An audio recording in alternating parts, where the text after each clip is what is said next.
I'm going to use the PDFs and be lazy, but I think I have all the Dungeon magazines actually in print, but I'm not going to dig PDF's the way to into go. I have them. All the ones. Oh yeah, that I have all the Dungeons and Yeah. PDFs too, but I actually have all the Dungeons because I've been a subscriber. I was a subscriber to Dungeon magazine for its entire run. So Wow, that's awesome. yeah.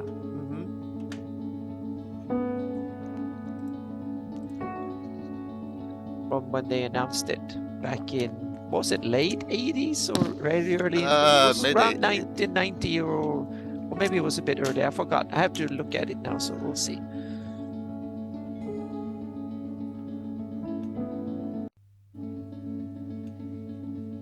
I guess it starts in number 6. So yeah.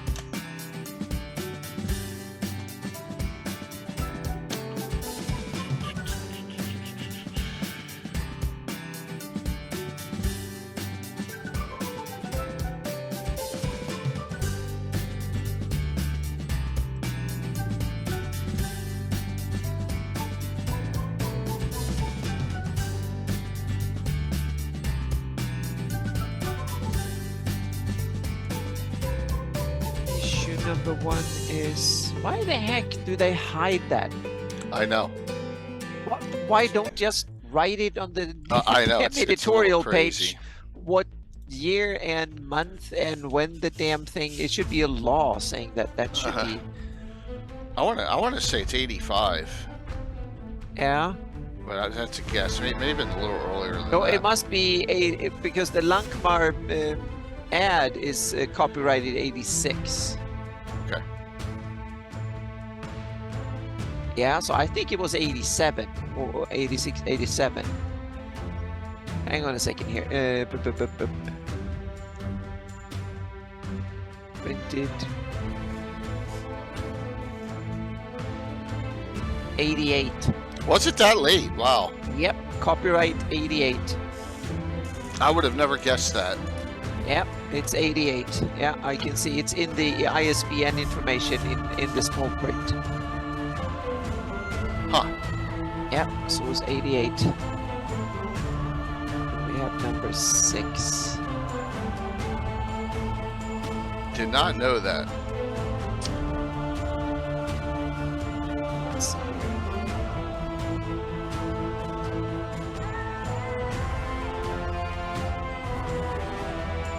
Yep, and then number 6 was August 80. Hang on a second. What's up, Will? That is weird because it must be earlier for some stupid reason. Or was up there wrong? Dungeon number 1, issue number 1, and it says copyrighted things that are copyrighted in 88. But when I go into 80, Dungeon number 6, I go in July, August 87. So that doesn't make sense. Maybe the first ones. I don't recall if they came out, if they all came out or not. So, Will? What's going on, man? What's up, Phantom? We're rolling in here. Yeah. I'm just gonna. It doesn't say in Dungeon 1. Here, let me go to the date. Dungeon. Because Dungeon number 6 actually has listed when the issue number 6 is.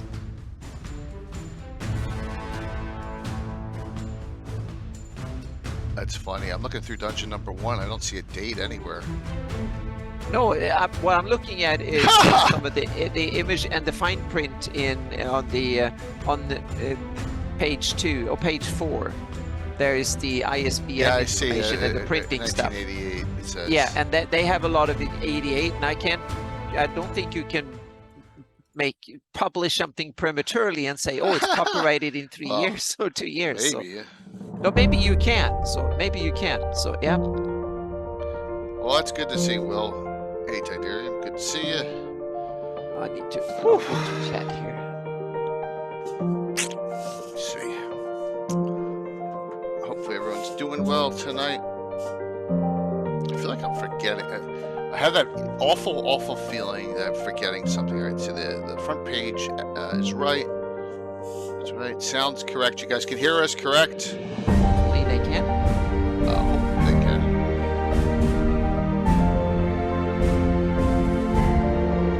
Awesome. Yeah.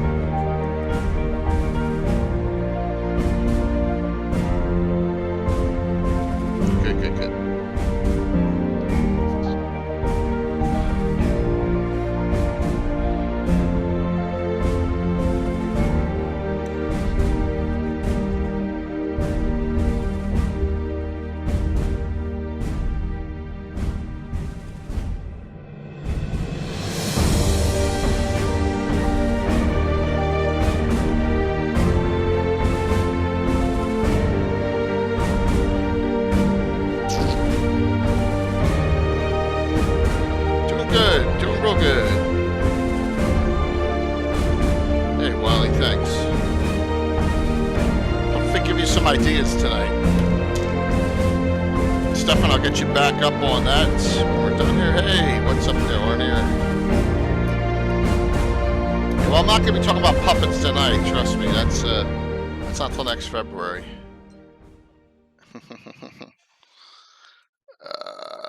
Let's go to this one next.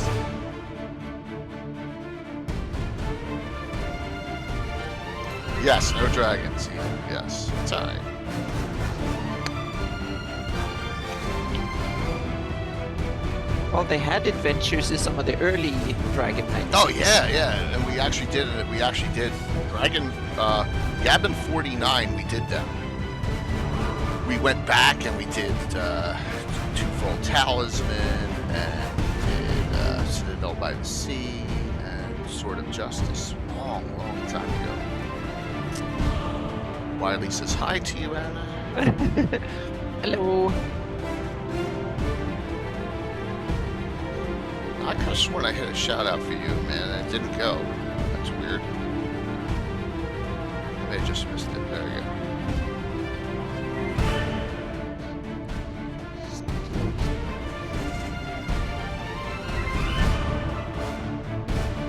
Santa coming to GaryCon in 2023? That's the question of the day. Yep. Wiley.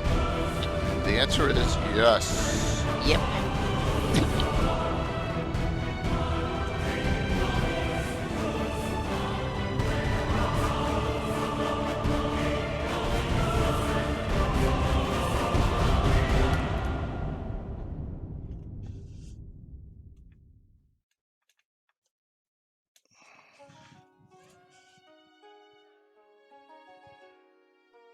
That's awesome. I want to meet you too. Of the world, none can surpass the grand majesty of ancient China, one of the oldest and longest lasting civilizations in the history of the world. I want to have some great cast done on during Con. You should interview people and have a special podcast or something from the Codex convention. Sinarum covers the That would might be cool. and profound wonders of prehistoric to medieval China, both historic and mythic for castles and crusades. With almost 200 mythical Chinese creatures and over 140 deities and heroes, the Codex Sinarum is filled with monsters, gods, warriors, and more on a level that will be truly There's legendary, Josh. told in a narrative. Josh, true to I see your Chinese son history. had a birthday. That's awesome. It introduces the basics of Chinese martial Oh, I arts. missed that. And Yep. is complete Happy with birthday. key Yep. and the many I have legendary to- abilities If associated I with can it. find it. Yep. Ancient complex systems of sorcery, So on spellcraft, Facebook. and fortune telling, even enchanted 12, I charms, are believe. explored as well. Players can live out their characters' Shagmat adventures is in tales Akron set in Ohio, popular the Chinese one-armed fantasy man. styles like wuxia and more, Right, while Will? within a pseudo Once again, that's a historical setting dragon. and brought to life by the Although we may castle be keeper talking about a or couple white game dwarfs master. tonight if Tim hops on, because that's what Tim likes. Researched and written by See. Brian Young, the wildly popular Mythos series delves into the mythos of the ancient world, bringing hosts of gods and heroes, legends and lore, and even the monsters and foes that plague the Yes. peoples of ancient times to the Then stories we'll see. that you create. Let's see what else we got here. The Codex Sinarum brings ancient China to your table. Join us and pledge today. 63. Trollord Games. Join In fact, the fray. what year did Shagmat come out? That was like 82 or something, 81, something back. Yeah. Let's see here. Let's hit this. Start rolling here. Not sure.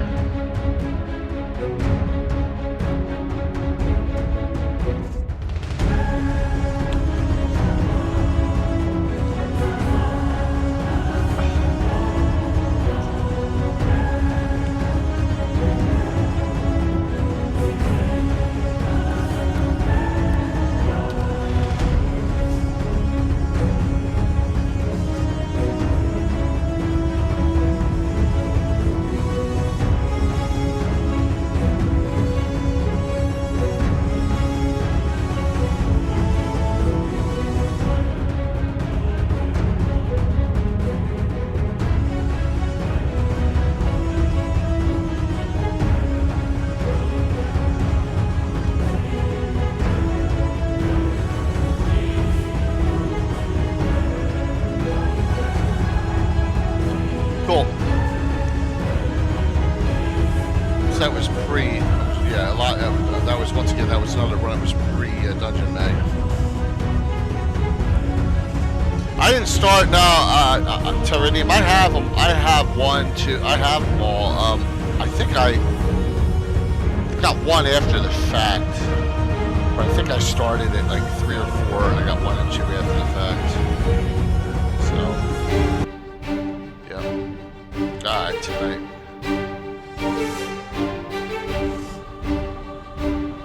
See, that's the thing, Enoch Tim, is that there's going to be some adventures like that. I'm gonna share some too. A couple. One's a series, and I know I'll get blasted if Gary Julian's on, but that's okay. You know? Oh yeah, that's a good question, Tiberium. I'm a subscriber the whole run. I was part owner of a game store when it started, so we got it single, and you can read in Dragon magazine they were going to kind of give you there were lots of heads up, it's coming, we're going to launch Dungeon magazine, so I was in on it from the get-go and kept it up all through the whatever 20 years almost, or whatever it was. And it was only, was it quarterly or every bi-monthly? Yeah, it was something like that. It was So like six six issues, yeah.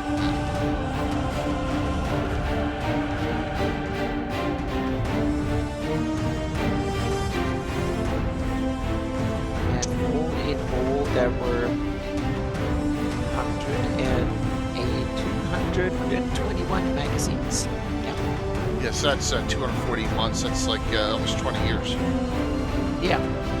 Because it went from 88 to 2008, right at the end of the Paizo and Hawk era, right? Yeah, exactly. That's when they canceled it after that. Yeah. And a lot of it was, yeah. Mm-hmm. They did a lot of enhancements back then. Good evening, everyone.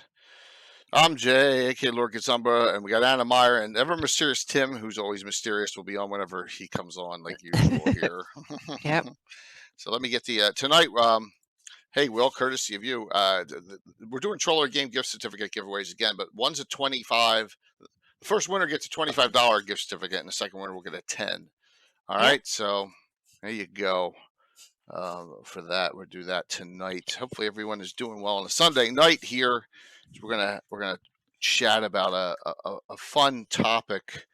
Hopefully, this helps you with Greyhawk too, and that's where we're the point of They're this. already given me a lot of work because I realized there's way more than I thought. So I have to go through and I might have read them long ago. I skimmed through them when I got them, but that was before I even started my mapping in earnest, so to speak. So I need to go through them again. Yeah. And there's different sources for finding these two, and we'll discuss them.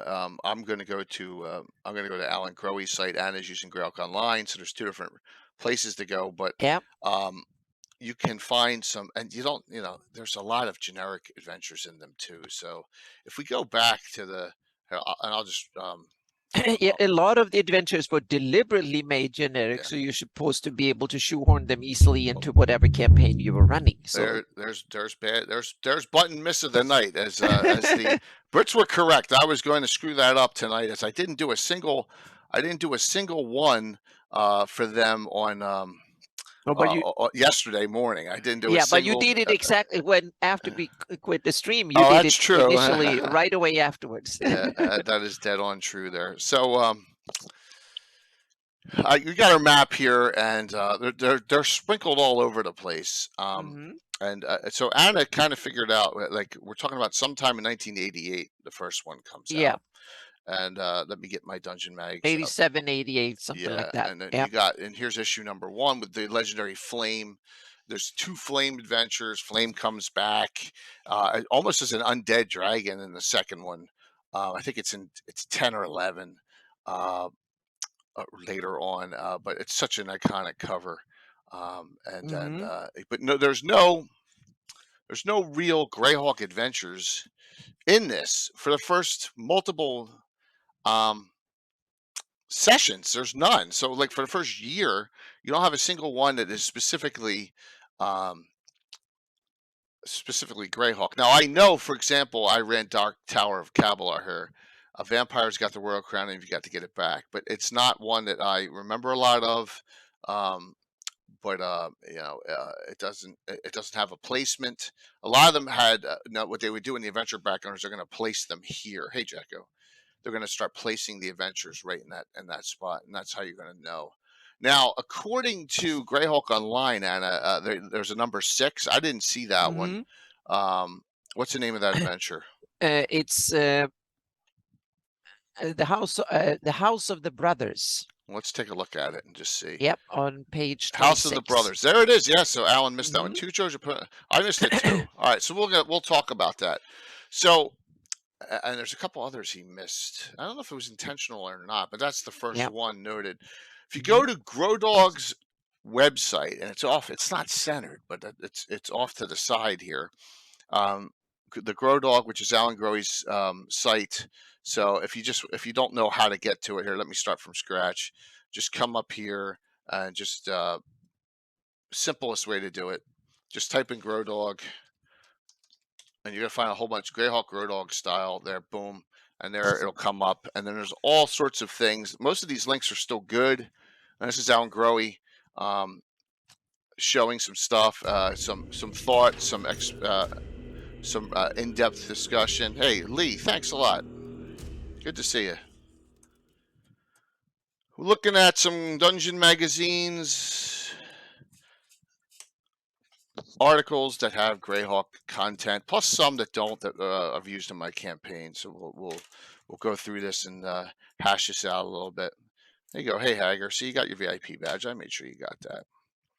So when you come down here, here's the Secret Archives of Rob Kuntz. I wonder what that is. So he's got some neat stuff on here. You can always just check it out.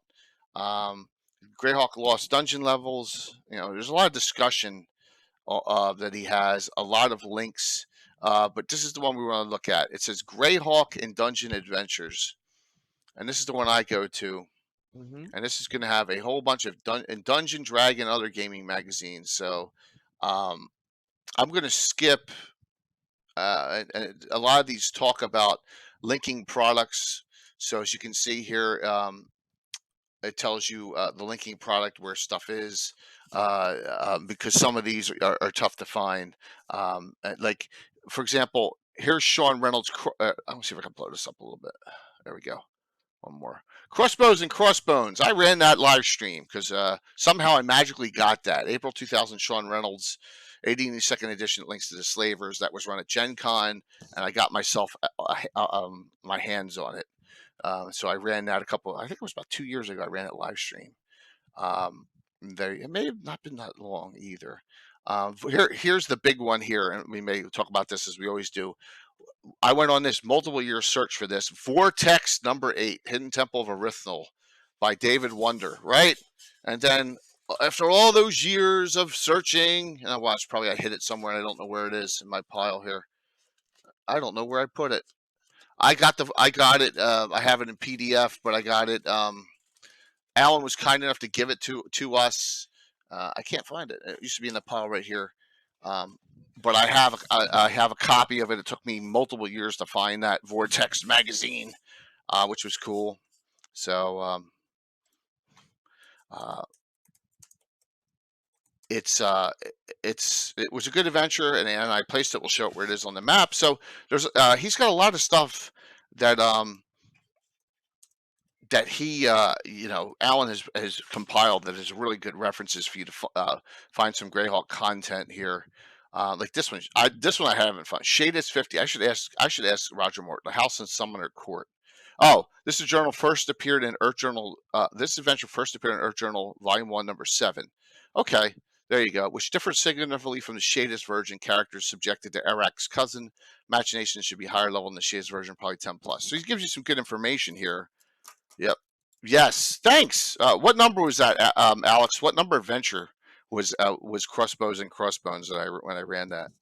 So there's some cool things here. Yes, please sign up for the giveaways. And we come down here. Here we start. Now he starts at 10. So I don't even know. I don't think I've ever run this number 6. I put together a listing of all the adventures that I was going to discuss and what number they are that I ran them at. So in my log. So, and Anna, I'm assuming you haven't run any of these. No, exactly. I haven't run them. I probably read them back in the day when the magazine came out, and Nice. and then I probably forgot most of the other ones. But a few have locations that Yes, I've they used do, it and we're on the going to maps. show But them. yeah, but Yes. some don't. And I think the House of the Brothers, it's actually set as an expansion to GDQ 1-7. So it's intended to be set okay. as so it's set in geometry. Okay. And Well, here we are with Dungeon yeah. 6, okay? Mhm. And we come down here, and so we go to House of the Brothers 6 to 10, two huge opponents in the World of Greyhawk fantasy setting. Are the brothers giants? Yeah, they're fog giants, Okay. which is kind of interesting because I don't think I've ever heard of fog giants anywhere else. Fog giants are in Fiend Folio. Oh, okay. See, there you go. Yeah. They can be neutral good or neutral evil. So it looks like it's a small. Here it is. This is it. House of the Brothers. Yeah. Mm-hmm. So House of the Brothers. Old fog giants never die. They just slowly fade away. Interesting. Mm-hmm. You know what? You got me intrigued now. With not running 974 adventures to date, I can't remember them all. So I'm going to do a quickie search here. I'm going to bring my timeline up. I'm going to bring my adventure log up, dated 2022, and I'm just going to type in. I'm going to type in brothers. Yeah, and these brothers are lawful evil. All right. So neutral evil. So yeah. Elves of the Sylvan Brotherhood. No, that's not it. The Dark Brotherhood's Revenge. Brotherhood. There's a lot of Dark Brotherhood ones in here. Nope. Nope. I have not run this. Okay. Well. You should put a note and run it. Yeah. Well, it depends on. So look, you can see it's dated. It says GDQ 1-7 Queen of Spiders. It doesn't say. Whoops. It doesn't say here. It doesn't say G series, D series. So when GDQ Queen of Spiders came out, that was a compilation. So it didn't go back to the originals. So interesting. And do we have a specific placement of this, or it just says 3 hexes north of Loftwick in the geometry? Okay. So I'm going to M5 127. And with that means Darlene hexes. Yes. So it's way up in the somewhere up in the Uten Mountains. Yeah. Interesting. So I guess and it looks like it's almost a sidetrack. It looks pretty short. So it's by Mark Shipley. Yeah, the place is not big enough to show up on my mapper because it's not a big settlement or anything like that. It's just a little hole in the mountains, so to speak. So it's basically it says DM should read the Fiend Folio tome on them if you need. Is it just an encounter with them? Yeah, they have a little lair. Okay. With a couple of rooms. Okay. That's it. Yeah. Right. So there you go, and that's the first Greyhawk one ever, and there's a picture of them. That's the first Greyhawk one ever. Yeah.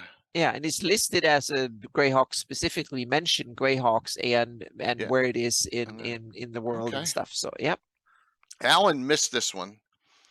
He missed another one too. So, but I'm not sure if he cares or not. And that's it. It's a few pages long. It looks like they have some goblin servants, and it seems to be about it. So it looks like it's almost a side trek, or they have a tiger pet, huge saber-tooth tiger. Oh yeah, it's fairly high level. It's 3 to 6 characters, level 6 to 10. So they probably have some beefy backup. Yeah. Hey, Lomas, it says here it says here it could be used to supplement Queen of the Spiders. Now, I'm wondering if this was brought in. What issue number again? 6, Dungeon 6. I'm wondering if these. If this was used in Against the Giants, remember, because there was a re-release from the 92 Silver Edition. So, hey, darling, it's possible. Not sure, but it's the first, and that's a cool thing. And it's not on the Allen list, but that's okay. Yeah. So hello, darling. I got to keep on looking up for Tim all the time here. And I saw Alex in chat too. So yep. Hello, Alex. Very very cool. Good to see you all. Yep. And let's take a look here. So we got Von Moku. What's up, Michael? By the way, Michael, I didn't talk to you. I said thanks for being Matthew Barnabas again in the and you kicked some butt, man. Unlike Sir Vargren, who lost one of his matches, you didn't lose any matches. So very cool. All right, so this is the first one, the House of the Brothers, number 6. Now let's get to some of the meatier ones here. And you'll see there's a lot by David Howery coming up, and there's some of them are really good. We go to Dungeon 10, which is the first mentioned one, and I have run this one. This is called the Shrine of Ilsidohar. Now I'm also going to go over another one in here too, and just because if you can see this cover is iconic with the slide with this dude. And I just ran an adventure just recently where this guy was mentioned, so we're going to talk about this. I put this guy. I put him in the Greyhawk campaign, and we're gonna discuss that. You want super high, and there's another picture of him right here. You want super high, he's the guy to get. So the Shrine of Ilsidohar, 3 to 6. It's strange that a shrine to a vanished god should still be taking sacrifices. Kind of neat. So let's see here. We come down here and we go to the first one here, and it says the Shrine of Ilsidohar, Medio Jungo or Hepmonaland. A lot of stuff gets from dungeons early on gets placed in there. Now I think you can put it in some other places. This is set either in the Medio Jungle or Hepmonaland. So it's intended to be in Greyhawk, but it's not placed specifically, so it doesn't have a location. That's a big area, yeah. It's like half the map, almost like one quarter of the map. So it's like it's one of these fillers. Yeah, definitely. So as we come. And we go down here. And hang on a second. And the interesting thing is it's set in the free town of Gorbalin. So I have work to do because I need to figure out a good location for free town of Gorbalin, because I don't think we have a Gorbalin. I'm going to check that again here and see if we have a Gorbalin. Well, it says tales and treasures and dangers to be found in the jungles up the Harsh Hill River abound. I don't know if we have a Harsh Hill River. Here's the map, Anna. So yeah. I don't know if this is going to be able to be placed anywhere. This does not feel like Hepmonaland. This feels like more Medio to me.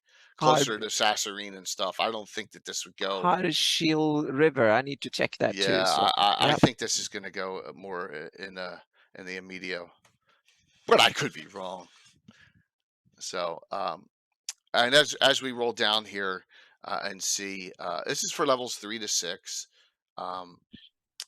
I think I really do not think that I placed this in the Medio or Hepmonaland. I think I placed this in a swamp, if I recall. I'm not sure which one. It's been a long time. This was number 325 out of 974. So there you go. So that's a long time ago. But Ilsidohar is a demon lord. It gets a banished demon lord, and there he is, making that levels 3 to 6 and dealing with a demon lord. That's kind of the things you did in old school 1E2E. But it's not placed. Yeah. Is he a type? Oh, his principal servants are Bar Laguras, which are the leaping demons. They're the leaping baboon demons. And so it says he's a demon lord, most notably for meddling on the prime material plane. So it appears like it's a summoning room for him, and you have to deal with his demon minions, and there you go. So first adventure. It's not on Anna's map, and Anna, if she figures it out, we'll figure out where to place. I'm putting in the note to figure that out right now. So I'm putting it on my to-do list. So yeah. And that is the first one that I knew of, and that was Dungeon 10, and I had actually run this a long time ago, number 325. For me, so I can't even say what year that was. Well, maybe I could. Maybe I can, or maybe I can't. Let me see. If I bring out my adventure log here, do I have years on this? I don't think I have years on this. the actual years that we ran. No, 2022, 2021. I don't go back that far on estimates. Let me just see here if I'd go with a 320. If it's 320, I'm looking for other good ones around it that are notey. Yeah, I don't know. My guess is late 80s. That's my guess on that. That was running in the late 80s, maybe early 90s. I ran that one. So, okay. And like I said, if you have any questions about any of these, please feel free to ask. We're going to go through some of these. We're going to, discuss them. But in addition to this adventure, to that adventure here, there's what I think is a better one, and that's this one. And that, let me see what page this is on. Threshold of Evil by the legendary and recently deceased Scott Benny. Okay. Page 43. Look at the levels, 14 to 18. So let's tell the story of Azurak Silverhawk. Here's his keep. And look at it, says Scott Benny is a teacher of hospitalized and homebound students in a large town 50 miles east of Vancouver, British Columbia. Scott Benny, do you all know the things Scott Benny has done for the community? St. Cargill, right? Saint articles, all the other, a ton of stuff. So this is an adventure by him. Hey, Torlock. So Azurak Silverhawk lives on the top of a mountain, and it doesn't say where. This is a long adventure. And trying to get to, here he is. And he is 21st level. And he is chaotic neutral, tending toward evil through influence of portrait of longevity. So he's debating about what to do. Yeah, exactly. Lord Fell. Exactly, Bent Metal. You got it. You know now. So Lord, and I just used Lord Fell just recently. Clones of his, though. So and clones of Azurak. So high level mage. When I ran this one, which was number 330, not long after Shrine of Elsidor, with super high level characters. So these are upper echelon Knight of Yuluk characters, and he's up in the peaks of the Lord Mills somewhere.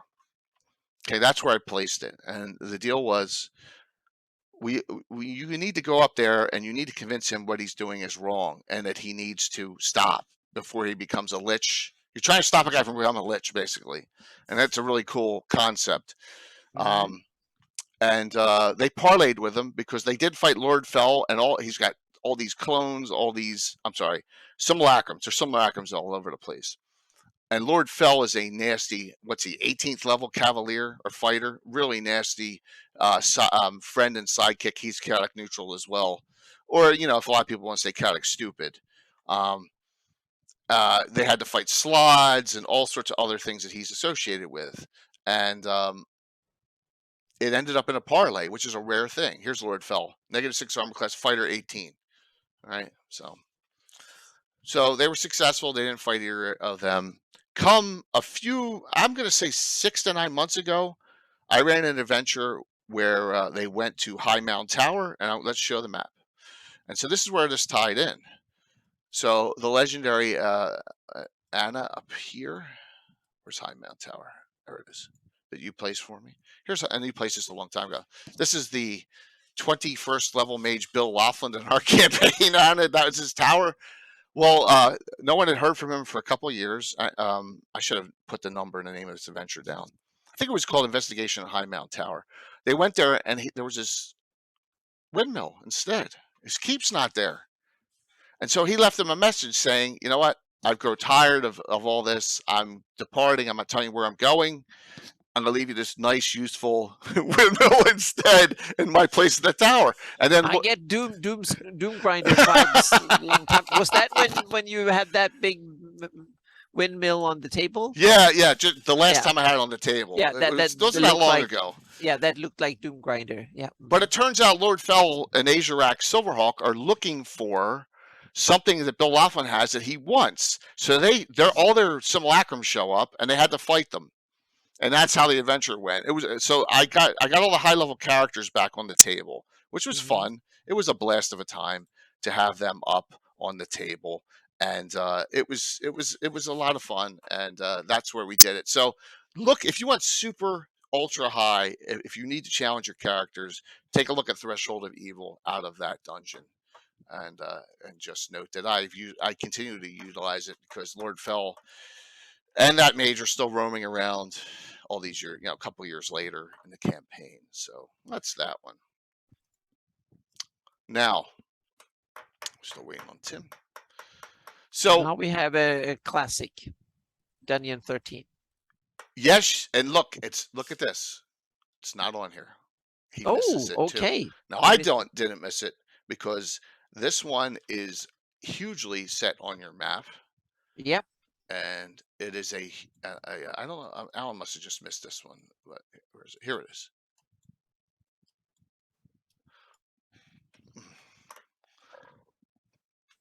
This is an awesome one. So we're gonna go. Let me close one of these out so I don't have too many dungeons up. Let me bring this up here. Doom Mill, yeah, hopefully. And that's and as you notice, the banner for that had that cover going. So the ruins of Noel Dare, abandoned ruins never are. So this is a placed in the southern Wild Coast / forest. And we're going to have to deal with this guy here on the right with the eyes real bright there. Levels 5 to 8. He left the abyss to visit his human mother, not realizing he was a century too late. Still, there was a lot he had left to do. Ooh, that sounds pleasing. So the ruins of Noel Dare. And picture of the ruined keep. And this is done by Howard McCleskey, who I don't know. This is a good one.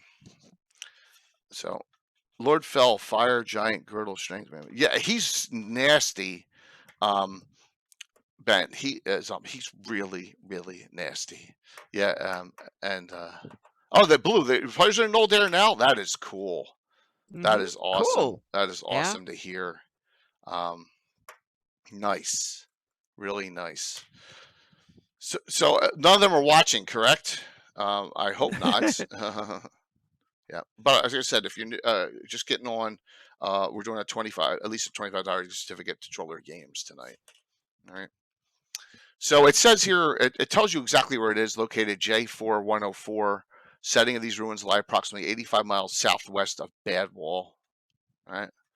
So, and Bandit Lord tells of gargoyles and bloodhawks at roost, and so it's basically your ruined keep that you have always been told you should stay away from, right? And just note, I think the levels may be a little low, 5 to 8, whatever it is. I think I don't know, Anna, what you think about this, but I think it may be a hair high, it should be a hair higher. Could be wrong. I mean, everyone can have fun on their own deciding that as a DM.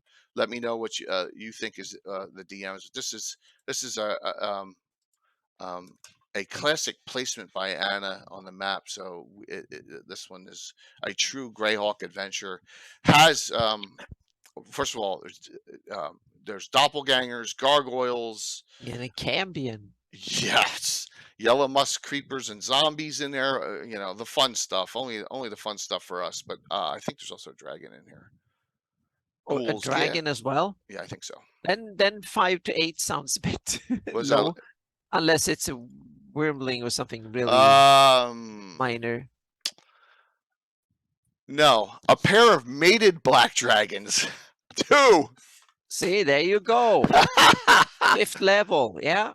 Hey, Orchid. My players should not complain. You hear this? You should not complain. That is wow. Well, we got to remember this is before the doubling. Oh, by the way, it looks like the Eagles won the game, so I can stop checking on it. It looks like they won 20-17. Yay! So I had the slavers working with McDare. That's a good idea, Blue. See, this is what I love to hear from the audience. They could use a secure hideout in the area and could use more skilled labor digging out the collapses in the cave. That's a great idea. Yep. My players should not. Hey, what's up, Naz? Yeah, that's something Carlos would add. That's true. So note this. I don't do dragons have 49 hit points ever. I mean, that's old school. I used to double the hit points back then. I've been tripling it lately. Doubling the hit die, tripling the hit points. The breath weapon max is still 49 though. You know, how you can breathe their total hit points, Anna. And also I up their claw damage out of tail attack too. If I really feel miserable, I'd wing buff it attacks too, Anna. But you know, I haven't done that a lot lately. So What about snatch attacks? Can they grab people, characters, and bring them up? There's no. That's kind of hard to do in D&D rules. Do you have that capability in a D&D rule? Like, sure. They grab them and take them up, and that's how they get scary. It's not the. Oh my gosh. Oh yeah, I rarely fight with dragon. I don't think we've had many dragon fights with a dragon on the ground. The dragons come in, they use their breath weapon, snatch a character or two, and then take them off and dump them a mile or two away, and then come back in again in 5 minutes and do another one. So you have to run and hide. If you are caught and open, you're dead. Well, these are in a cave, and the female's wounded. So then dragons are easy prey. Then I can understand that they can have to fight too. But hey, dragons don't fight adventurers in hiding in caves much. Yeah, and 1E2E, that's some of the downfalls of the system is that there's not a lot of that, but that's okay. You know, I had, if you recall, during the fundraiser last year, that orange and purple dragon laid a whirl of hurt and killed Imri and Angus in that fight, right? Yeah. Mm-hmm. So with those nasty breath weapons, so you just got to know how to. Yeah. But my latest cool weapon is my celestial dragon. It has a sharp tail. That has a sharpness that basically cut up anything. Yeah, so he comes in. Yeah, comes in quickly and uses its tail to slice up things. And, so he can soften it up and fling it out. And he also has reach with it, so it can use that on coming in from the side. So that one is and it's so fast too. And he can stay out of reach and use that one. I didn't get a chance to use it on the game, the adventure that we started. that was one of the plans, was to use it on one of the enemies. Yeah, nice. Because they were on the character side. So yeah. So you have McDare the Cambion, right? Yeah. So I don't know how difficult the Cambion is in this. Well, here he is. Picture. There we go. I love that illustration. Is awesome. And everyone, you know, Cambions turn into tieflings later on. Cambions are male versions. Alu demons are female. There are some cool magic items here, but you know, I think he's a spellcaster. So yeah, he can use magical devices, and he uses his mother's spell book, so he can cast out of them. So it's a pretty neat adventure. It's tough. You know, if you get the dragons and McDare together. But what about the abyssal dragon, Anna? Tim, you're not on yet. So yeah, if you want to pry, get on here. Yeah, so. I haven't. I'm not going to disclose all the cool stuff they can do, but they can do some really nasty stuff. Female version of Alu Demon. They're in Monster Manual 2, both of them, Cambion and Alu Demon. Yep, from first edition. So yeah. So you have your first here noted, really big named adventure that Anna's placed there. I think there was is there a Ring of Wizards in this too? Yeah, I think there was this Gordon ring. Yeah, there's a lot of really cool items in this. I ran this one. You ready? Number 138. Oh wow! Early. This is the earliest one out of any, because it was so good. The earliest one out of any of the ones we're going to discuss tonight that I ran, number 138, was Ruins of Noldare. And so check that one out. Once again, dungeon number 13. Now, I want to show a note on Anna's map, and let's just go to this. Not far from Noldare is the Hidden Temple of the Rithmal out of Vortex magazine number 8, right? And we discussed that a little bit, and that is that is a really really cool adventure as well. I think we discussed it in Gabbin number 49. I ran it. It's a 2nd edition adventure. It is great. It doesn't state where it is in Greyhawk, but it's definitely Greyhawk with a Rithmal in it, and it's deep in the woods, and that's where I ran it on my campaign. And it wasn't that long ago. It was a couple years ago that I ran that. As you can see, it's on the border of all the Order of Hewlett keeps, running up through Altamira. So there you go, Hidden Temple. Now, Rich Longicalis argued with me where to place it. He said it should go into Dreadwood. I said no, and that was that, right, Anna? Even though he goes, oh, I won one. I won one there. So yes, but there's Noel Dare, and so check that one out. It's a really cool one. Now we go back, continue on. Now I think that was the last one that Alan missed. So he missed the one in number 6, and he missed the one in number 13. So if we come up here, oh, there's a second one. Well, I'm bad. There's a second one in 10. My bad. You got to bring this back up. The Artisan's Tomb is in this as well, and 2 in here. How come I don't see that? Oh, that was in 10. We haven't done 10. Wait, this is 13. We missed the 10s, right? Did we do 10s? We did 10. Yeah. Mm-hmm. Oh, we did just Shrine of Isildur, and I missed the Artisan's Tomb in 10. That's my bad. Oh, okay. That's my bad. Let me go back. Let me go back to that real quick. Yeah. Sorry about that. Dungeons, more dungeons. 10. Oh, that's, you know why? Because there's 3 in here. Because I talked about Threshold of Evil. All right, so Artisan's Tomb. Now, oh, no, I know why now. I didn't agree with him on this. This is an Oriental Adventure one, and I didn't see Greyhawk anywhere on it. So I didn't discuss it, but it is. If you're into the Oriental Adventures type, this is what this is for levels 3 to 5. All right, so if you have that book and you're really looking for something that's cool, here comes Tim. That's cool out of it. This is a good place to have it. But I don't see any reference at all to Greyhawk in here at all. So if I missed it, Alan, I apologize, but I don't see it. So that was why I skipped it. Are you outside? Yes, I am. That view angle of light makes you look old, dude. I am old. Oh, looks okay. How about this? Is this better? No, it's not. I was joking, dude. Yes and no, I'm joking. So. Well, no matter how old I am, Jay, you're always older. Yes. Woohoo! All right. So, Tim, we talked about Ruins of Noel Dare. I'm assuming you ran that, but you don't remember. And that was the one with the Cambion and the Black Dragons in it. I don't believe I ran that. No, you didn't? Oh. No. It could have been the time when you were away at college and then in the military all those years. That's a possibility. Yeah. That's a possibility. Okay. Now, the next 4 are by the same author. One of them is on Anna's map. One of them I just shared with Tim today, and shockingly, it is a Rovers of the Baron adventure, and 2 more Medio Jungle ones. Anna, it says, you put them in a Medio Jungle or Monoland? All right.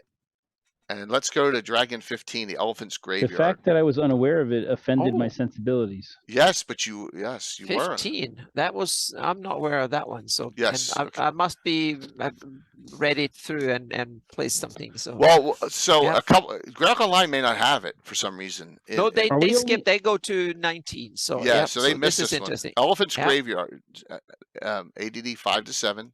Mm-hmm. So there you go, Tim. You love this one? Good. Yes. Tim is outside. It's nice out here in South Jersey right now. I like to burn things. No. Do you? Well, wood.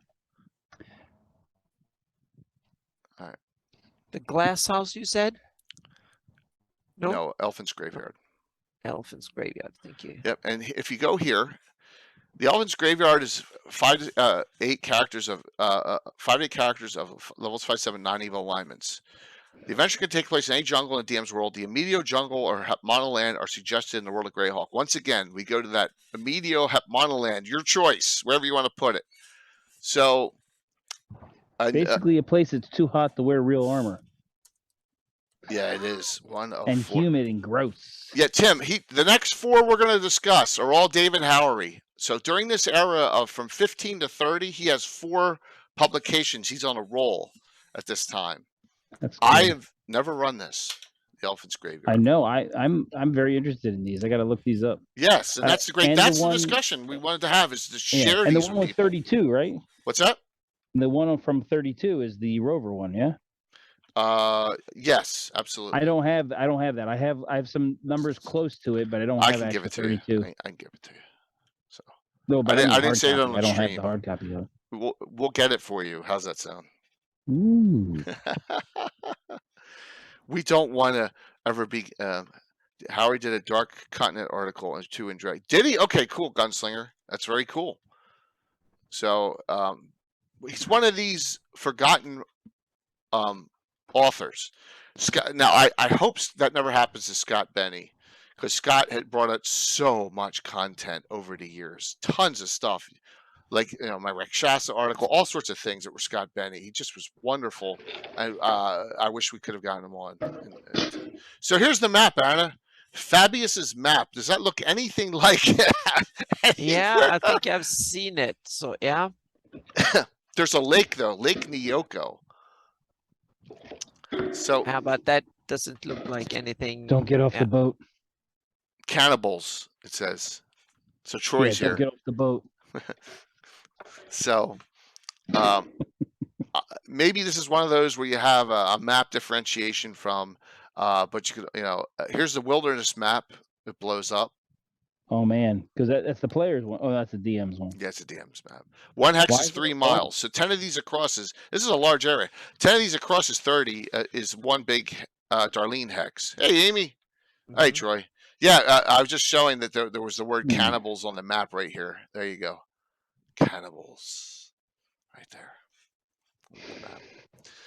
So from this one, you're going to search for the Elephant's Graveyard, which I think is a cool thing. If you ever did WoW, what was the zone that had that huge graveyard in it, Troy? I love that one. Desolus, wasn't it Desolus? One of my favorite zones, because it's like everything's dead. You have to get to an elephant graveyard if you want to get all that ivory. Yeah. I mean, otherwise you got to take it from an elephant who kind of wants it still. That's a lot harder. I thought Desolus was one of the coolest zones, because when you got there at low levels the first time, you're like, oh, this place is really a downer. All right, so there was a lot of wandering encounters, a lot of jungle-based wandering encounters. So here's Cannibals Kanakre plus War Chief, Headhunters Nagodo plus War Chief. Any of those names mean anything, Anna, as far as tribal goes? No, not that I know of. Okay. What era was this written, Jay? Did it include the barbarians from Unearthed Arcana yet, or was it earlier than that? This is post Unearthed Arcana. Post, all right. So yeah, those would be barbarians. Well, when we get to your adventure that you're interested in, so maybe one article, David Howery's The Dark Continent in Dragon Magazine did one in Dragon, which is the second. Okay. Well, Gunslinger, if you ever do find specifically, all right, 89. Okay. Very cool. So, look, you encounter evil parties. Here's another map, Throne of the Titans. So if you really want to you can put this seriously in Help Wanted Land or the Immediate fairly easily, I think. Yeah. To note, like, well, I don't want to just run Savage Tide. I want some other things down there. So far we've given you 2 adventures, the Shrine of Isildur and this one, that you could place down in that area if you so choose. If getting attacked by cannibals and evil beings, and there is a village, Armic Village here. So you're going to run against some locals that have not been placed. And let me see if we get to... And you don't even need to stress over the exact location, because you can have the party run into a portal, get teleported, and now they're down there and they don't know where they're at. That's So they have true. no frame of reference, so it can be anywhere you want. And there's a volcano near the bone plane here. Okay. See Yeah. that? Maybe that places it closer to Cauldron. Of course, there's a volcano. Is it active? Well, it says volcano. It doesn't say. Yeah. Of course, Yeah. it's Yeah, in the Earth D&D tremors adventure. during so due to shifting Of lava in the course it volcano. is. Yeah. I was just going Ugh. to say, if it's a volcano in the D&D adventure, of course it's going to blow. Yes. That's part of the thing. I don't know what I was thinking. I should have known. Yeah, it's like every time the characters go close, they go bang or boom or Yeah. what something. Yep. Yeah. I actually met a guy once who actually was near a volcano. It was in the South Pacific somewhere. It was on an island, and they were on a trail hike, and it had some eruptions, and he actually got burnt with some of the spew that came out of the mountain as they were fleeing. Wow. Him and a number of other people, he got hit and got burnt by And that. he wasn't in and New Zealand that time when a lot of people got killed, right? There was that one New Zealand this that erupted. This is before I got married, so we're going Okay, way a back long into time the early 90s. But I remember reading an article about it and then finding out that my wife, who was at the time working in Colorado, she knew him. He was like a friend of a friend. You guys spoke that. too soon. Gorgosaurus. There is a dinosaur here, guys. Yes, it's Greyhawk. We can't Oh, place it in Greyhawk. Nope. there it is. I didn't think there was one, but there is. Oh, Aren't man. dragons just very, very intelligent dinosaurs with wings? There's Oh, yeah. one. Mhm. I think there's only one. Here's the Armek temple. So there's a temple constructed. Banner logs. Oh, nice ones. So there you go. This is a fairly long adventure. A lot of searching. Oh, everyone loves using loves using yellow musk creepers. They're in like every adventure. Tim. Oh my But it's because they're gosh, so terrifying. they are terrifying. They are terrifying. It's kind of like it gives you a chance, like yellow mold as a low level. Isn't yellow mold like kill you pretty much? Yellow, yeah. Yeah, if Brown you and run yellow. into it. Yeah. I'm trying to remember what it does exactly. What's yellow mold do? It basically poisons you and it goes in your lungs and kills you, doesn't it? Yeah, that's right. You get basically your lungs fill up with it and you die. So that, and then brown just absorbs all the heat and you freeze to death. So yellow musk gives you something else. Look at this item though. Look at this great item you can get. A +4 Kopesh Defender with intelligence and ego. Nice. The Crypt has a guardian, so they're a greater Let's basilisk. face it, that would be pretty awesome. So this is a pretty nasty long to be fair, adventure. it should be bronze. It should be bronze. So Enoch, when did you run this? Tell us and what happened in there. Just give a synopsis since you did run this. I did not run this one, but it is a Greyhawk adventure with a dinosaur. So we'll make sure I give it to John at Blue Box. Just one. Well, even on this planet, Komodo dragons and alligators are pretty much dinosaurs. Well, no, they're not. But birds are dinosaurs. Yeah. The crocodilians and the lizards are not dinosaur family, if I remember correctly. But birds are. Yep. So I believe you're correct. The shape of the hips and it's all that other stuff. This is a long. There's a lot of other ones in there. That's a very long adventure to be utilized there, and it's once again it's placed in the south somewhere, but doesn't say where. So, and that's Dungeon 15 placement. Yeah. So okay. Next dungeon. So more number 22.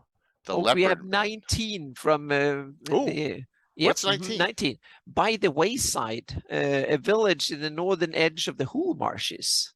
See, a one that was missed, and I know I ran this one too. Was not on Alan's list. I'm sure I ran this one. No, oh, the Mist Woman. No one is alive. That is. Ooh. Yeah. How did that get missed by him? See, look, I'm glad we have two cross-reference lists. Yeah. So by the wayside, AD&D 6th to 10th level. All right, and it's the Hool Marshes. Apparently, Nice. yes. Greyhawk, yeah, it's at adventure. Let's see if it has something. It's a village. Bracken. Hang on a second. Did I have Bracken? Hang on a second here. Wool Marshes. I think I have Bracken. So If not, I need to set it.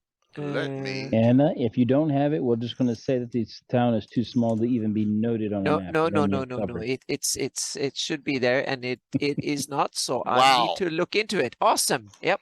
I knew this episode will give me This some. is gold- awesome. You know what's even Yeah. more awesome? By the Wayside. I ran this number 89. One of the first, even earlier than Null Dare. I just looked it up. Mhm.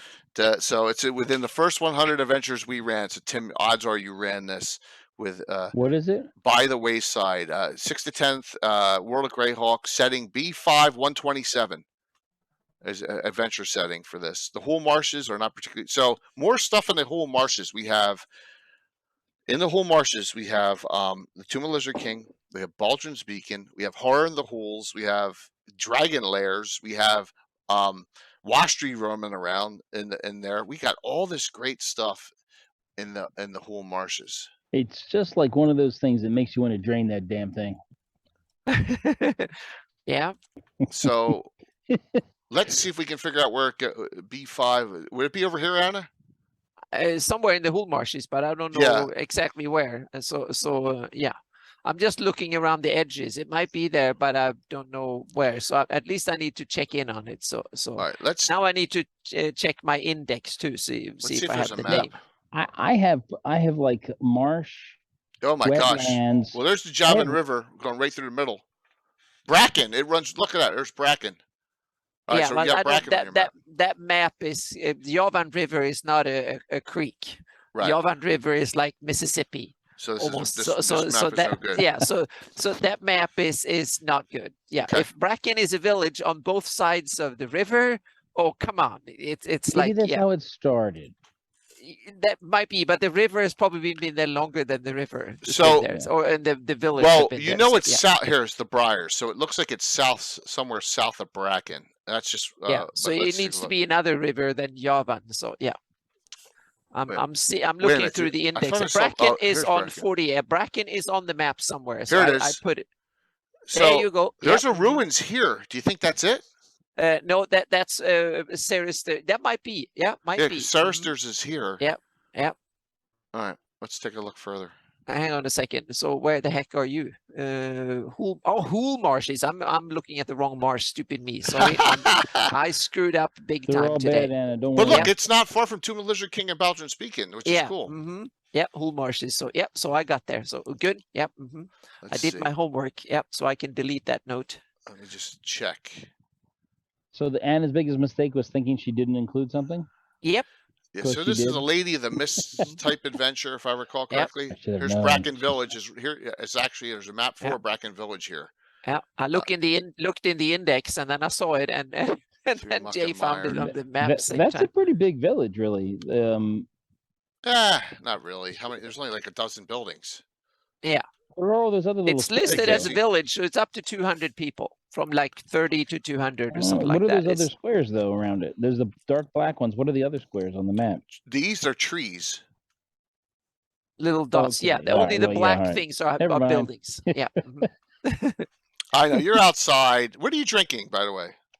I'm drinking bourbon That's and Coke. Are you off tomorrow because of Columbus Day? Yes. I'm not. My son's Not off that it too. would impact anything anyway. Isn't it great? So you got a nice wandering monster table. Mhm. Some Crimson Death, another great monster. Oh, sucking drains all your blood. Oh, that's a great one. Oh, green hags. So there you go. Gruntha is Green a green hags are the hag. ones that are green hags or sea hags the ones that they kill you if they look at you. No, it's not green hag. There's one of them. That's a wait a sea minute. Wait a minute. hags? That's a sea hag. That's Sea a sea hags, hag, man. and the night hags ride you on your back. Enoch Pratt Tim says he's drinking red snappers. Nice. I It's don't know all what fun that and is. games tonight, everyone. Remember, we got we got a $25 and a $10 Troller game gift certificate. tonight. Are we only doing Dungeon Magazine? Is that what No, it's no. called? I said we'll throw one of you two of yours in to keep you placated. Well, I actually placated. Plus, I I have have a. a whole series. It's not Greyhawk that I'm going to share, and some of you are going to go, no. I have a mention from White Dwarf, and I actually have a Dragon magazine that had an adventure in it. Did we not do it? Did we do that one though? The dragon one. I don't. We'll discuss it. We got It's an time. early one. I did show it last time. It had the quirks in it, the same one, but it's Well, old. It's like 32. We'll discuss it. And of course, that my favorite White Dwarf one. Yes, we will definitely discuss that one too. So let's get through these David Howeries. Get up to your Rovers ones. How's that sound? So there's the Briars, and that's where the adventure is. So it looks like that's southeast, Anna, of Bracken. So that thing, I don't know if that should be a ruin though. You may want to switch it to A site or a something. We'll see. site. Yeah. Yeah. So there you Damn, go. now I need to edit back there. Well, this is good though. This is good. I mean, Yeah. I'm finding some things here. Mhm. So you're fighting a hag basically. Hey, Jay, those lines on that map, if you go back to that map, Contour are they contour lines? Are they going down or up? up. All right. There's a whole bunch of quicksand in the middle here. They're rising it. There is an rising it. underwater There's a entrance. hilltop Wait, kind of in the it's a middle. bog. Right, but so what? There's a high ground in the middle, kind of south of that. Yeah, I gray think so. thing? Yeah. Yep. Mhm. But you can sink in quicksand. So you're fighting a green hag at the end of that one. Neat one. Okay. Awesome. Back to Alan, as Alan has missed a bunch. Here's another Monoland one. We'll go to 22.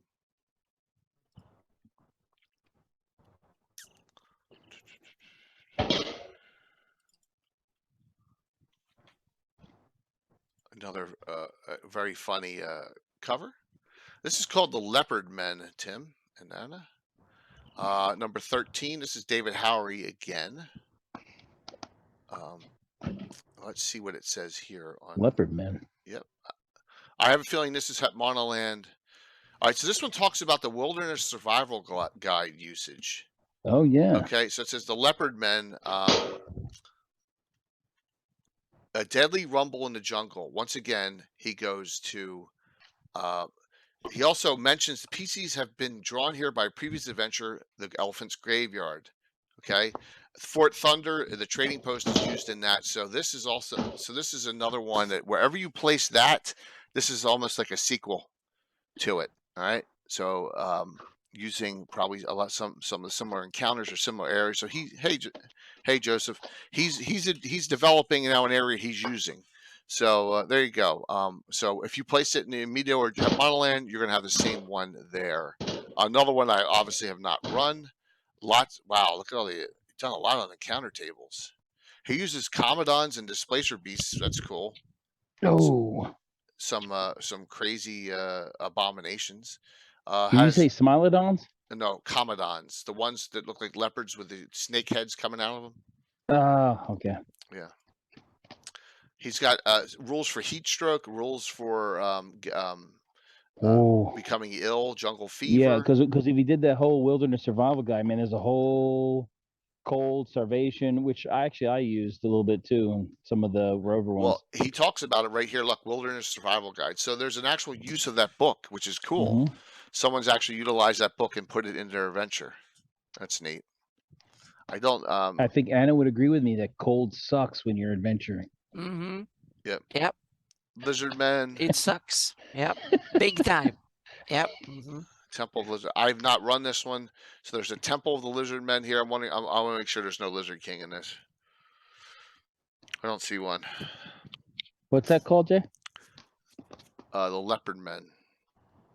The Leopard Men. The Leopard Men. Brr. Yeah. Here's that same lake, Anna, that was in the previous one, and there's a swamp attached to it. Yeah. So you're up. You're not as far away from as you were from the other the Elephant's Graveyard. So you have two adventures now that are placed together from him. And Yeah. then But they're there's an not officially island. set in Greyhawk, so we. Well, yeah. it says they're they're placed in Monoland or the Oh, okay. yeah. Look, it Yeah. says the adventure may be set in the Meteor Jungle or Monoland. So they So- belong with the one in The Elephant's in- Graveyard. Okay. Are leopards the one that like climb the trees? They take their food up in the tree and eat it. Yeah, but these are probably a tribe called the Leopard Men, right? Yeah. Another tribe out there. Yeah, here they are, Leopard Men, 10. Yep, there they are. Oh, they're monks. like- Look, are they got they monk like feline? abilities. What's that? Are they like feline men or are they like manimal? This Manimal. island, the largest in the swamp, is That was home a of good leopard one. men. The leopard men have killed off all large animals and dominate all remaining life. They wear cloaks of leopard hides, so they're kind of like the dudes in the Eaters of the Dead / 13th Warrior, except they think they're leopards. They're just fierce warriors. It's like the wolf nomads. They're not really wolves, and the Right. tiger nomads. They're not really tigers, but they're badasses, and they want to Yep. associate with a badass creature. Yeah, creature. ton of bullywugs. 40 killer Bullywugs. frogs. So there you go. Well, hey, if you want to do those, there's a lot missing in the South. Now we know there's some adventures written for it, including Savage Tide, where you can throw these It in. makes me nervous. You could throw in Tomoa-Con in there, and have at it. You can do there's a whole bunch of adventures now you can do in that area. Just the whole thought of adventuring with pre-intelligent technology and heat and Yeah. sweat, trying to Look at drink that. clean water, That's and cool. just That's a cool it's picture. nightmare. Zap Better have a Mac. cleric that can cast create. Mhm. What did you say, Jay? The name Zapmak, High Priest and Absolute Ruler of the Leopard Oh. Men, and Oh, it's close to Zafnath. Zapmak. Cool. I know it's close. It sounds almost like my guy. Yeah, neat one. Hey, like I said, I don't know. I'm not be all end all. I haven't run every single one of these. Everyone, just note that. And so that's another David Howery one. Which Yeah, so he's got a lot of interesting. Well- He's got some interesting stuff going on. the next one, Anna, is on your map Okay. that he did. Mhm. We're going there. What issue is that? Give me one Okay. second, and I'll go to that. And I'm just bringing. Okay. Here we go. Oh, Gazal. Yes. Yeah. Let me get the exact number of this one. Oh, I that's love this Dry one. and Dusty. Gazal is number 30. Dungeon Number 30. 30. Yep, Okay. let me get that one up. Gazal. It makes me nervous too. Well, a little story about this. Gazal. Yeah, 22. That's in the desert somewhere, right? It's in the Bright Desert. Mhm. The map is pretty specific where this one is. So Gazal, Sounds slavery good. may not be worse than theft, but you might come to think that before too long. So oh look, Elminster's back door. That doesn't sound good. No, there's a bunch of map of the sewers of Waterdeep and stuff in there. So Of Elminster's back door, yeah. yeah. Mhm. Good old. Yeah. Ed's writing. By the way, Ed's getting back to me on dates for the next meetings. I got to talk to him about what we discussed too, Anna. Yeah. Good. All right, so here's Good, good. Gazal. Levels 5 to 7 characters, levels 6 to 8. This one's specifically set. Once again, this says Wilderness Survival Guide. It recommends using here. What is that? What are all those things in that picture? Gargoyles, I believe. Okay, I Yeah. thought so. Well, And wait till they you look see. gargoyle. They aren't the ones with the wings that come off, though, are they? They're not the gargoyle adventure gargoyles. No, they're worse. Real gargoyles. Yeah. Yeah. This is out of all the ones we're going to discuss tonight, this is the latest one I've run, number 753. Now that's still before streaming, okay, but it's not that long before. And I remember I had a hell of a time putting this on the table. You'll see why. And I had to really improvise a bit. Here's the map. Here's the Aberals. Ooh, Hardby. Yeah, that's not Hardby's really more up here, Yeah. right? But there's Hardby, and there's all your locations. I'm all messed up with the I can't recall the geography well enough to be able to like imagine where that is. Well, that's why I have the map right here. Yeah.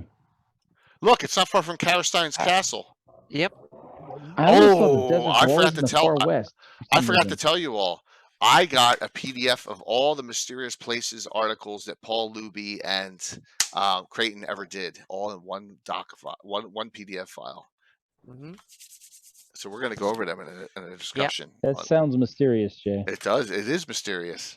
Yeah. Yes, he gave that for a future discussion. So here's I need Gazal. to It's look at outside of the oases. It's in the middle of nowhere. Yeah, it's going to be cool there, Enoch.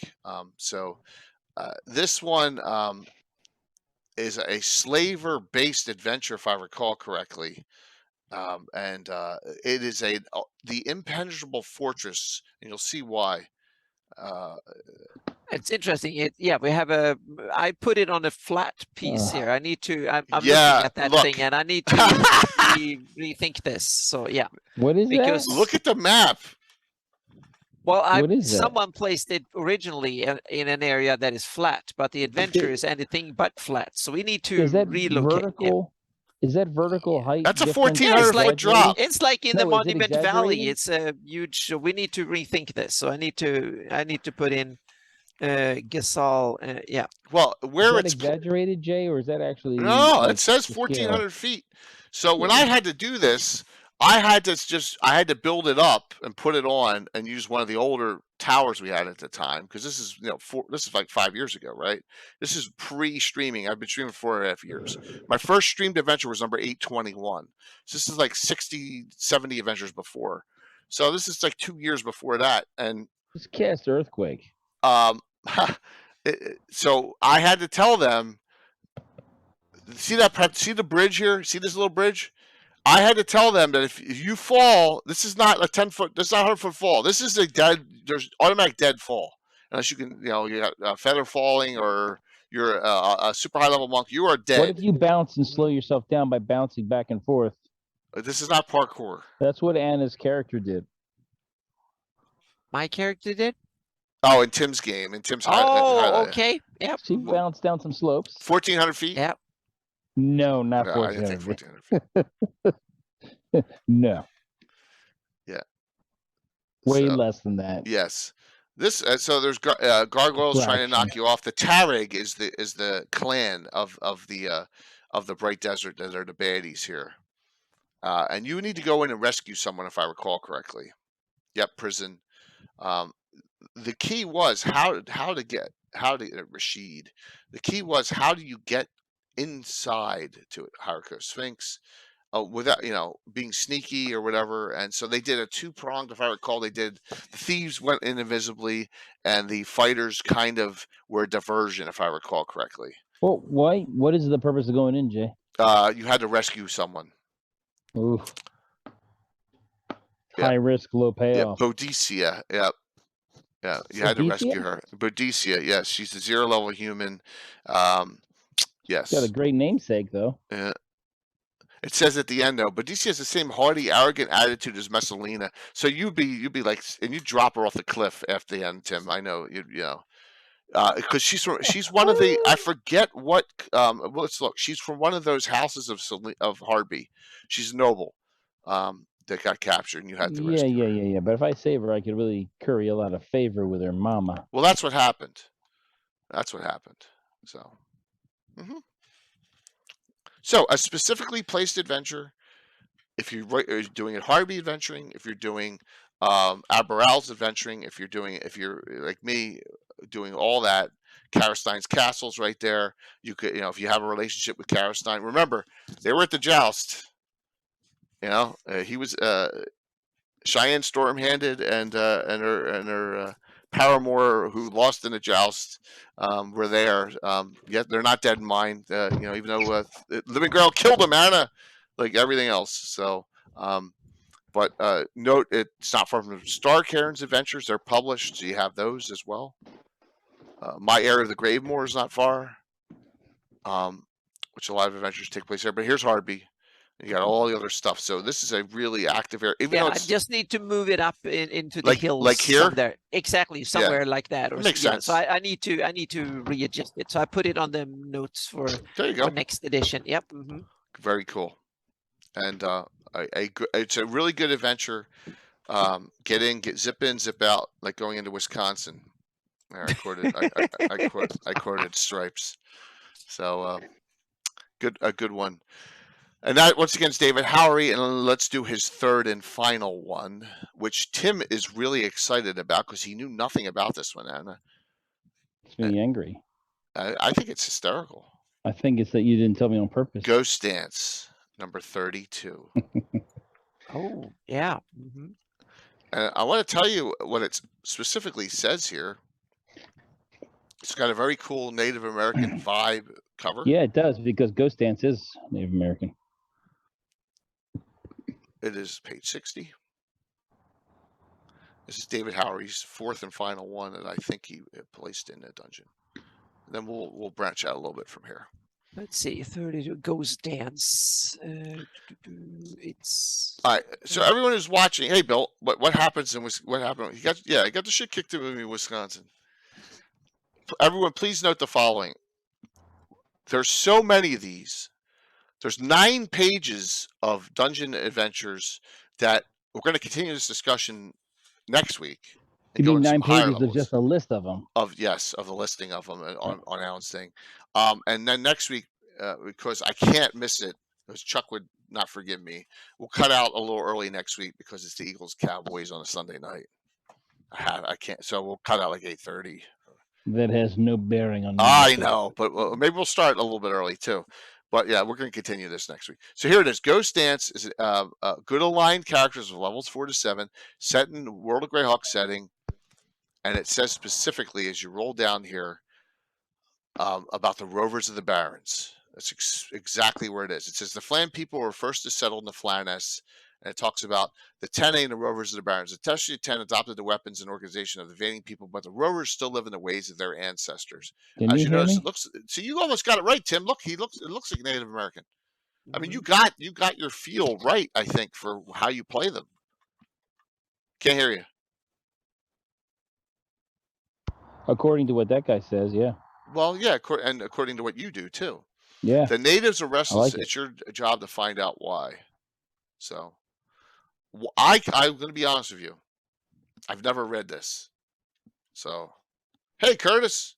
And I looked to see if I San had that Francisco looks dungeon, real and good. I don't have that dungeon magazine. At least in a hard copy. I was looking at my actual collection. Yes, I will take care of it. So, I don't know. It sounds here the hierarchs. It talks about the hierarchs here.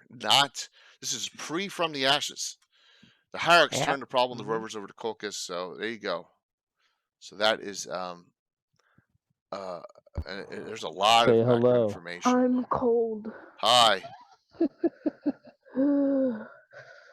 There, you're on Hi. We need to get your we need to get your character playing again. Yes, he talks to. He can't hear you because I have a headset in. Okay. Here's some magical items, Tim. You may want to consider using: a tribal lance, horn bonnet, medicine shield, a bison skull totem. I need that now. So pretty cool. That sounds really cool. Yeah, it is. It is a cool one, and it's placed in that area. And here's the Fell Reeve. So this is pulled right from the map. Let me go to Anna's map here. Mm-hmm. Yeah. I might need that for this month. It's Lake Akal up there. Okay. East, Tim, go east, and zoom in. Yeah, there you go. That area. Yep. So there you go. Looks like there's encounters up here in this area. Look, it has freehold. It has, has the areas. This is, like I said, pre From the Ashes.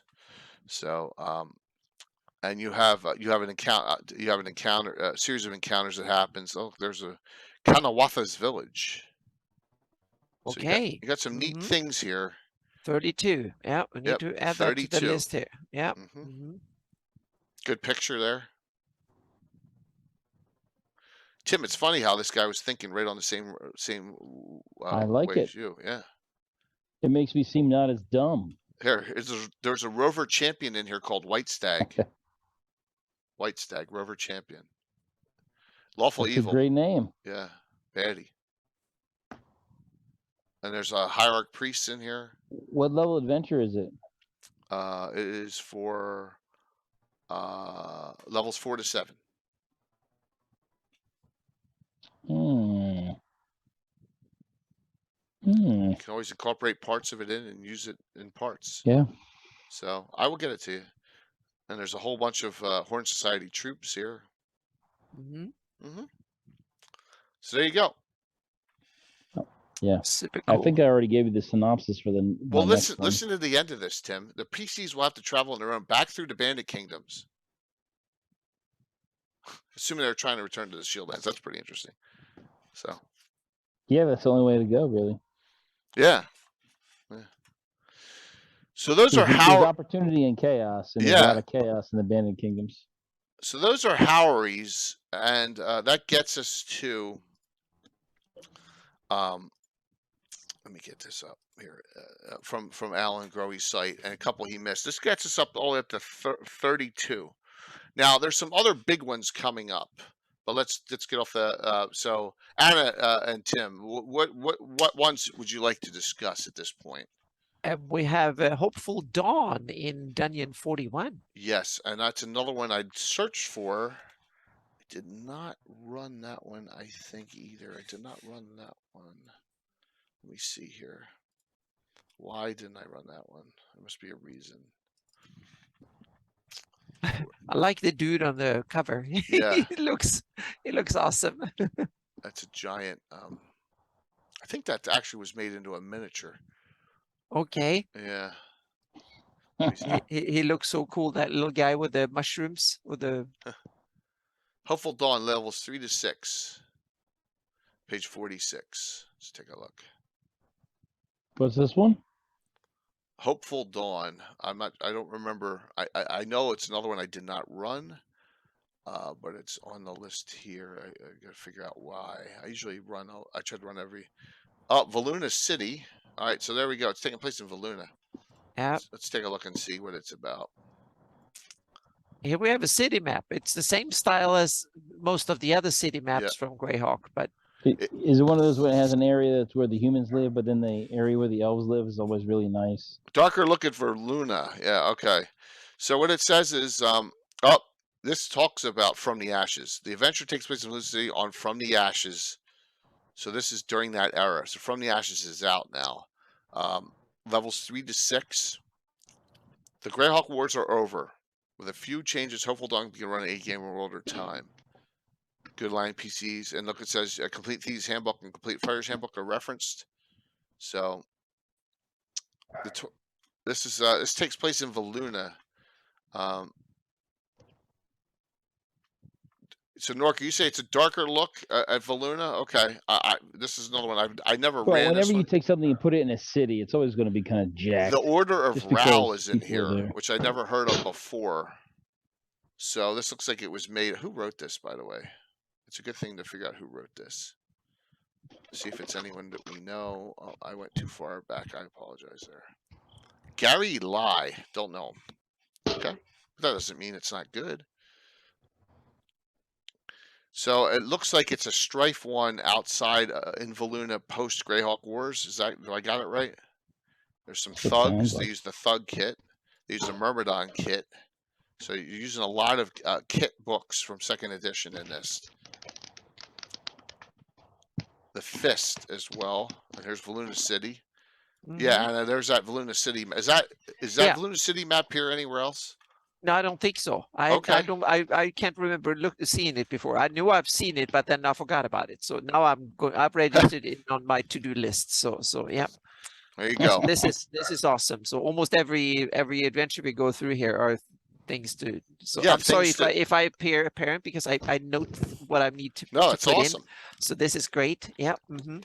Exactly. It's faced up is to scrap style. Yes, I totally agree. But I still have to take it into account for future stuff, so we can kind of at least pay homage to it, so to speak, or to at least have it in the back of my mind when or if I ever get to do Valuna City. And it is a map of Valuna City that exists. So is that map in Cannon Fire, Gary? If not, I mean, I know it's not great, but on the Cannon Fire list of mapped cities. You Probably could run the a only game on it. official You could map run we a have. game with that detail though. Yeah. Yeah. Well, it looks like Norwell too. It's got the same style as the Norwell map. Exactly. It's the best, probably the only official map we have of Veluna City. Okay. I gotta say too, cities are very fluid. I mean, there's a few things that are kind of constant, but there's a lot of fluidity on what lies where. So really getting super detailed is not necessary for your game, unless you're there every single day. Well, unless you like but with the Free City Greyhawk and Hardby and stuff, you got some real good detail, and you can do day-to-day adventuring in them. Right, but I mean, where residences are, where people live, there's a lot of fluidity. Hey, I live here, and then when they get in trouble with the law, they move to a different neighborhood, and then they're in the same city, but they're kind of like moved down the street or moved into another quarter or moved. Yeah. I can't help think urban and not think criminal. So look at this mention here. This module also provides a great deal of background for other adventures, a ruined stronghold and followers of Tharisden, Forgotten Temple of Tharisden. For higher level parties, a quest for the Crook of Ral, excerpt from the word of Inkarim is the subject of WG6 Isle of the Ape. Well, look at how important that became, right? Wow. I mean, that's the banishing item that Roger Moore uses, correct? So, wow. Yeah, it looks like it's a lot of internal intrigue in Veluna with some bad sex running through it. So, there you go. Some bad what running through it? Sects. Yeah. You heard another word. I heard another word too. Sects. Sects. Yeah. There's three consonants there. So the controversy is that this adventure makes Veluna Ral worshippers mostly, while Gygax in his verbal bunk material implies St. Cuthbert. So is that an issue? Better, though, right? I'll give you a retort. Yes, I'll give you a retort back. From the Ashes says that the Theocracy of the Pale only worships Fultus, but then there's a Lenla Kafka reference that Ouija is worshipped there too, right? I mean, there's a lot of discrepancies going on, and remember, this is Yeah, but I can see it that Fultians in the Pale especially, they get more and more they're going more extreme, so to speak. They become more and more that they want to weed out all the infidels, so to speak. They become more religious, more extreme, more doctrinarian and stuff like that. Plus, it depends on where you're getting the info from. If you get the info from their flyer, they're gonna say they're the biggest one, but My guess on this, Gary, is that during this era, St. Cuthbert and both Fultus were not seen as lawful good. They were seen as lawful neutral, maybe with a good tendency here and there, right? And I think that this group wanted a lawful good deity up here. Yeah, and they also seem to... Yeah, and also over time they seem to have gone divergent paths, because Cuthbert seems to be described more and more in good terms, and Fultians more in almost evil terms at the end, so to speak, dogmatic and going crazy. So yeah. So there you go, man. This guy goes crazy with kits in this. Kits everywhere. So, well, that was the new cool thing, I guess. Yeah. All right, so there we go. We got that one. Yeah.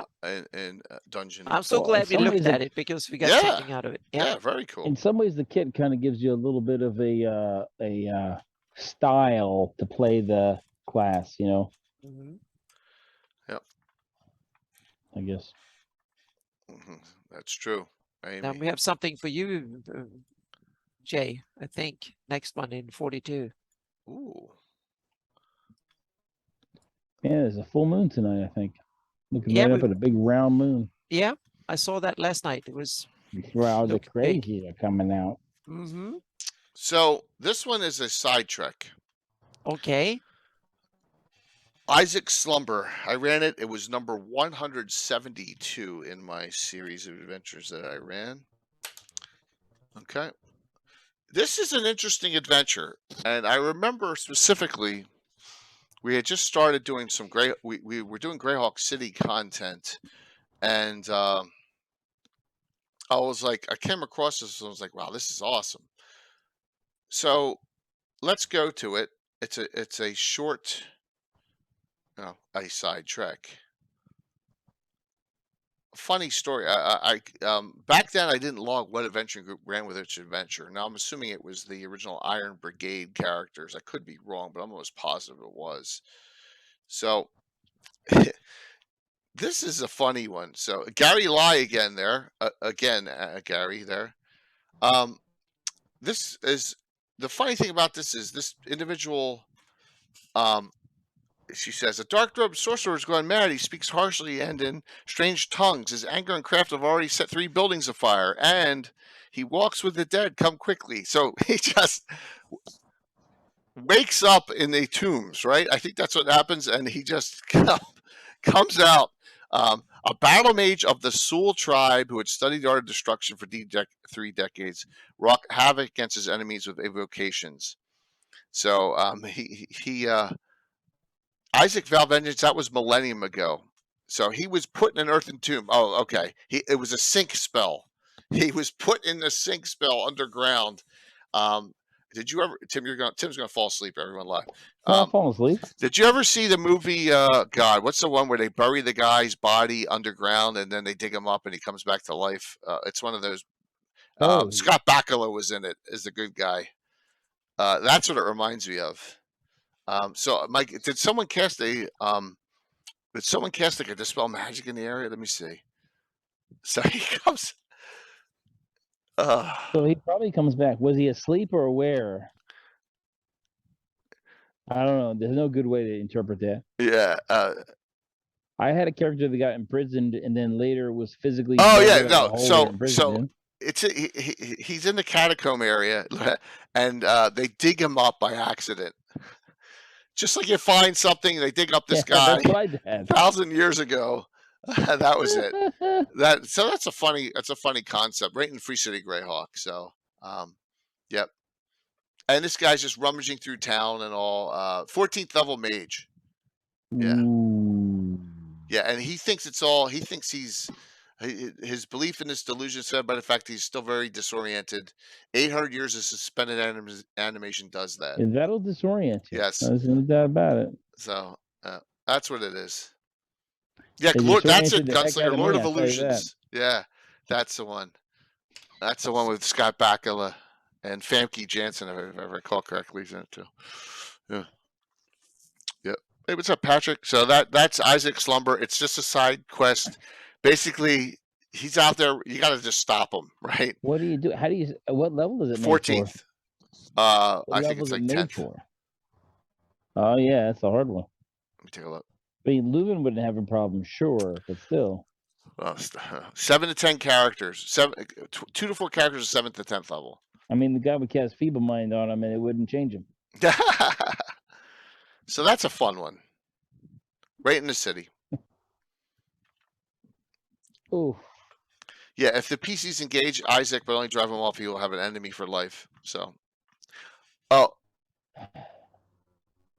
here's the. I forget this. Doesn't anyone in the city show up and take care of the problem? The little girl who asked for help is the beginning is Jazarzi Salavarian. So she's keeping her identity hidden. Is that how they met her? What's that? Is that how they met her? I don't recall that. It's possible. Isn't Jalarzi the apprentice of Jalarzi? Is Mariel. Jalarzi's not an apprentice of anyone. No, isn't her apprentice Mariel, the one that Anna played during that first fundraiser? Right, and that's the one that Abdul is. Yes, yeah, is with. Yes, your dad's character. Here's a funny thing: if he able to teleport away, he joins the ranks of the Scarlet Brotherhood. Oh, there you go. So Sul. We can assume the Sul roots of the Scarlet Brotherhood. Well, they're all Scarlet Brotherhood are pure Sul. You have to be, right? I don't know. Yes, you have to be pure Sul. I always think I didn't like the Scarlet Brotherhood because their name. Yeah. Well, so there you go. That's one. All right, Tim. Which one do you want to talk about? And where are you placing it in Greyhawk?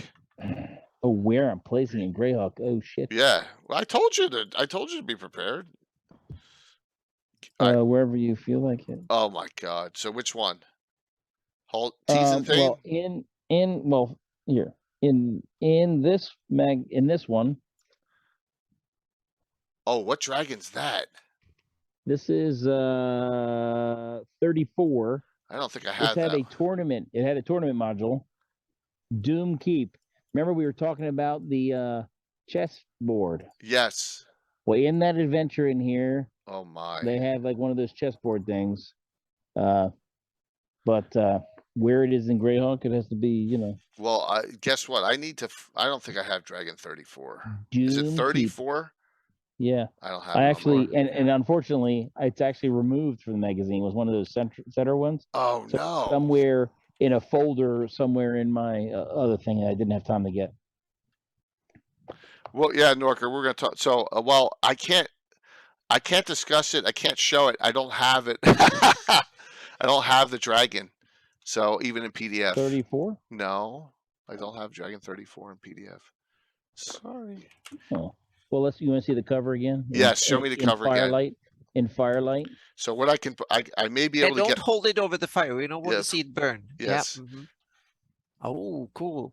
What I can do is maybe have that for next week. All right. And there's a Divine Right. I remember we talked about this before. I love Divine Right. There's a Divine Right There's scenario Divine in it. Cards. They actually have supplemental cards for it. Supplement and Siege Engine cards at the bottom of the page. Oh, nice. So that's not related to what we're talking about, but no, but that's cool because that's one of the greatest box sets that TSR ever came out with. Yeah, it's early. Now, my favorite magazine adventure, because I have run it for Jay. I've run it for at least 3 other different groups in my life, and that is from Not a Dungeon magazine. It's from what number White Dwarf is that? What number White Dwarf is that? 16. It is number that's early. 18. Wow, that's early. Number 18. All right, and here I have it. It has the Enterprise on it. I know I have. The Halls of Teasen Thane.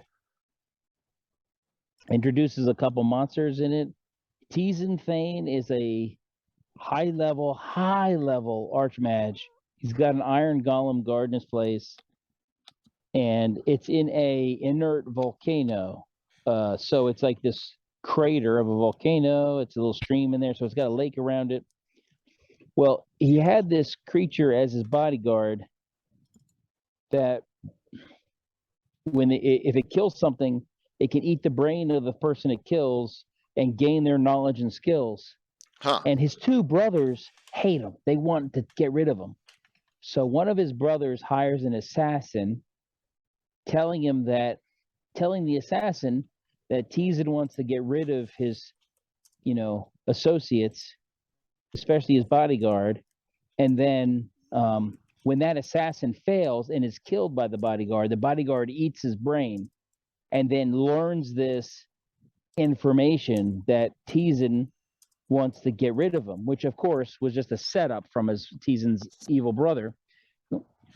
And so the assassin kills Teasen, eats his brain, finds out that this is a spoiler alert, finds out that Teasen wasn't going to kill him and goes insane, but he's impersonating his master with some of those powers, 1980. Right? And the brothers want someone to come and kill this now very powerful assassin, bodyguard critter. And so they're leaving clues for people in the village to come and, and helping them along to find this guy to kill him.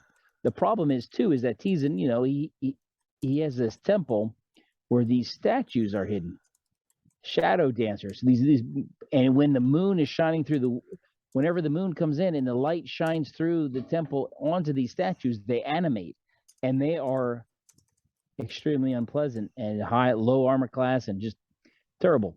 So there's all sorts of really cool stuff in this thing, and I've loved running it numerous times. It starts for levels 1st or 2nd level, which sounds crazy.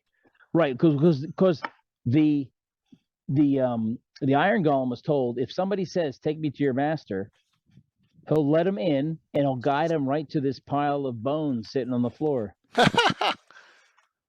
And, so that's what he does. And now if anyone causes problems right in front of him, it doesn't kill him. It just kind of grabs him and throws him out.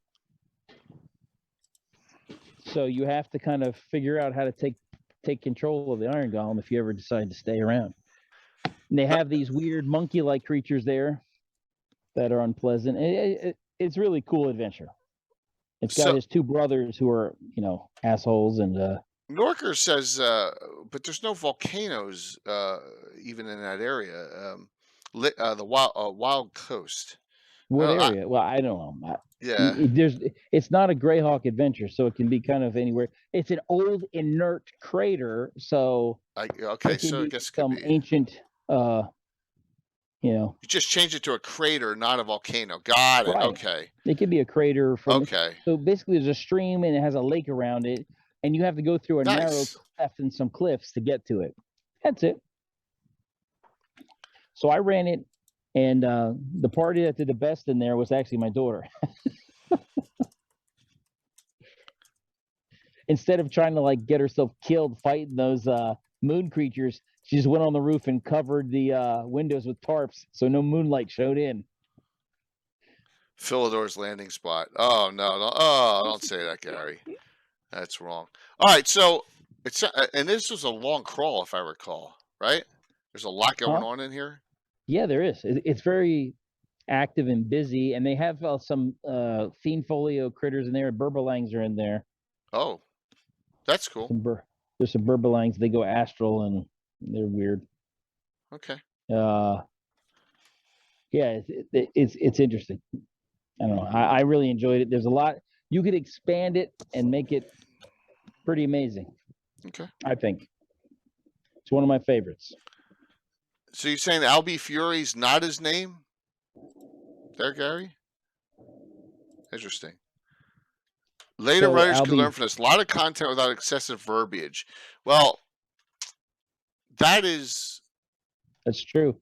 But that is a thing that a lot of people in later editions don't want. They want verbiage, right? Because of the descriptive they want description because of as adventuring goes a lot more theater of the mind, right? I'm just saying.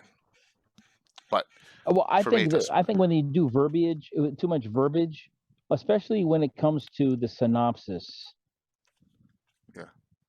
it's. I don't want to have to get a doctorate in anthropology for the region I'm in, Grognardia Blogspot did. Wow, this is only a year ago for that. Cool. Awesome. What happened? Grognardia did a blog spot about the Halls of Tees-and-Thane in January 18th, 2021. So George just linked that. Here, let me see if I can pop that up real quick. I got to risk. Is that Joe Blogg's site? No, it's not. I got to risk doing it. I got to risk doing it this way because. Wow. Yeah, let me go to that real quick. Let me see if I can do this, George. Thanks for that link. Without crashing the stream, I'm getting too much stuff I ran open. this for Jay. And this was before college. I ran this in college. I ran this. Here we go. At least 2 other times. All right. Oh, okay. Oh. And I was meanest to my daughter, believe it or not. It says a good example of this can be seen in issue White Dwarf, which contains low-level dungeons. All right. By the late, he's passed. Great Albie Fiore, whose title is clearly a riff of that titular wizard from Robert E. Howard's The Mirrors of Tuzan Thune. Okay. Did not know that. But there you go. And there's the map and all. The map is quite extensive. I mean, the map is really detailed. So it's really good graphically, and it's very succinct in its descriptions. It's very, minimalistic as far as it was very enjoyable. If you read it, you can, I liked it. It's always struck a chord with me. I just liked it. As we learned, the more words, most of them got paid by the word. That was the issue. Mm-hmm. So. All right. Well, that's thank you for that link there, and noting that someone positively put that, and You know, so Norker has placed it in his Wild Coast, and if anyone else comes up with scenarios, there you go. Yeah. Very, very good. Now I'm My going to, because of time, I'm going to skip ahead and then to number 70. my Okay. daughter's Okay. group took residence there. What's that? My daughter's adventuring group took residence there. Did they? Yeah. Well, that's cool. They moved the bones so that when the when the Iron Golem says, if they say take me to your master, Right. it doesn't take them where they, takes them where they want them to go. So I am going to give me 1 second. Of course, they've been away now in the Dark Tower. So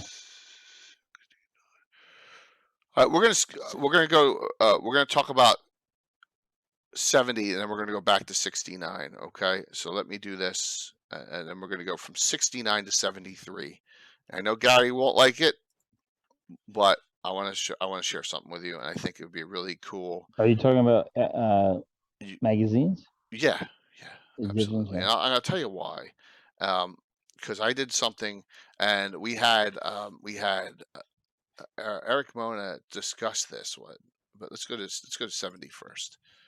All right, we're gonna go back to 70 as well. I just looked at it tonight. I just looked at the actual physical one. Did you really? Yeah. Well, here we go. This has Kingdom of the Ghouls in it Mm-hmm. by Wolfgang Bauer. All right, a mega adventure that has led to an entire book series in 5th edition. And it is Greyhawk placed in the Crystal Mist and Hell Furnace Mountains. It connects into the Underdark. And like I had said earlier, that here is the 5th edition book. It's just there it is, Empire of the Ghouls now. Redone, but because they can't call it Kingdom anymore, so by Cobalt Press. This is a long adventure. Look at the levels, 9 to 15.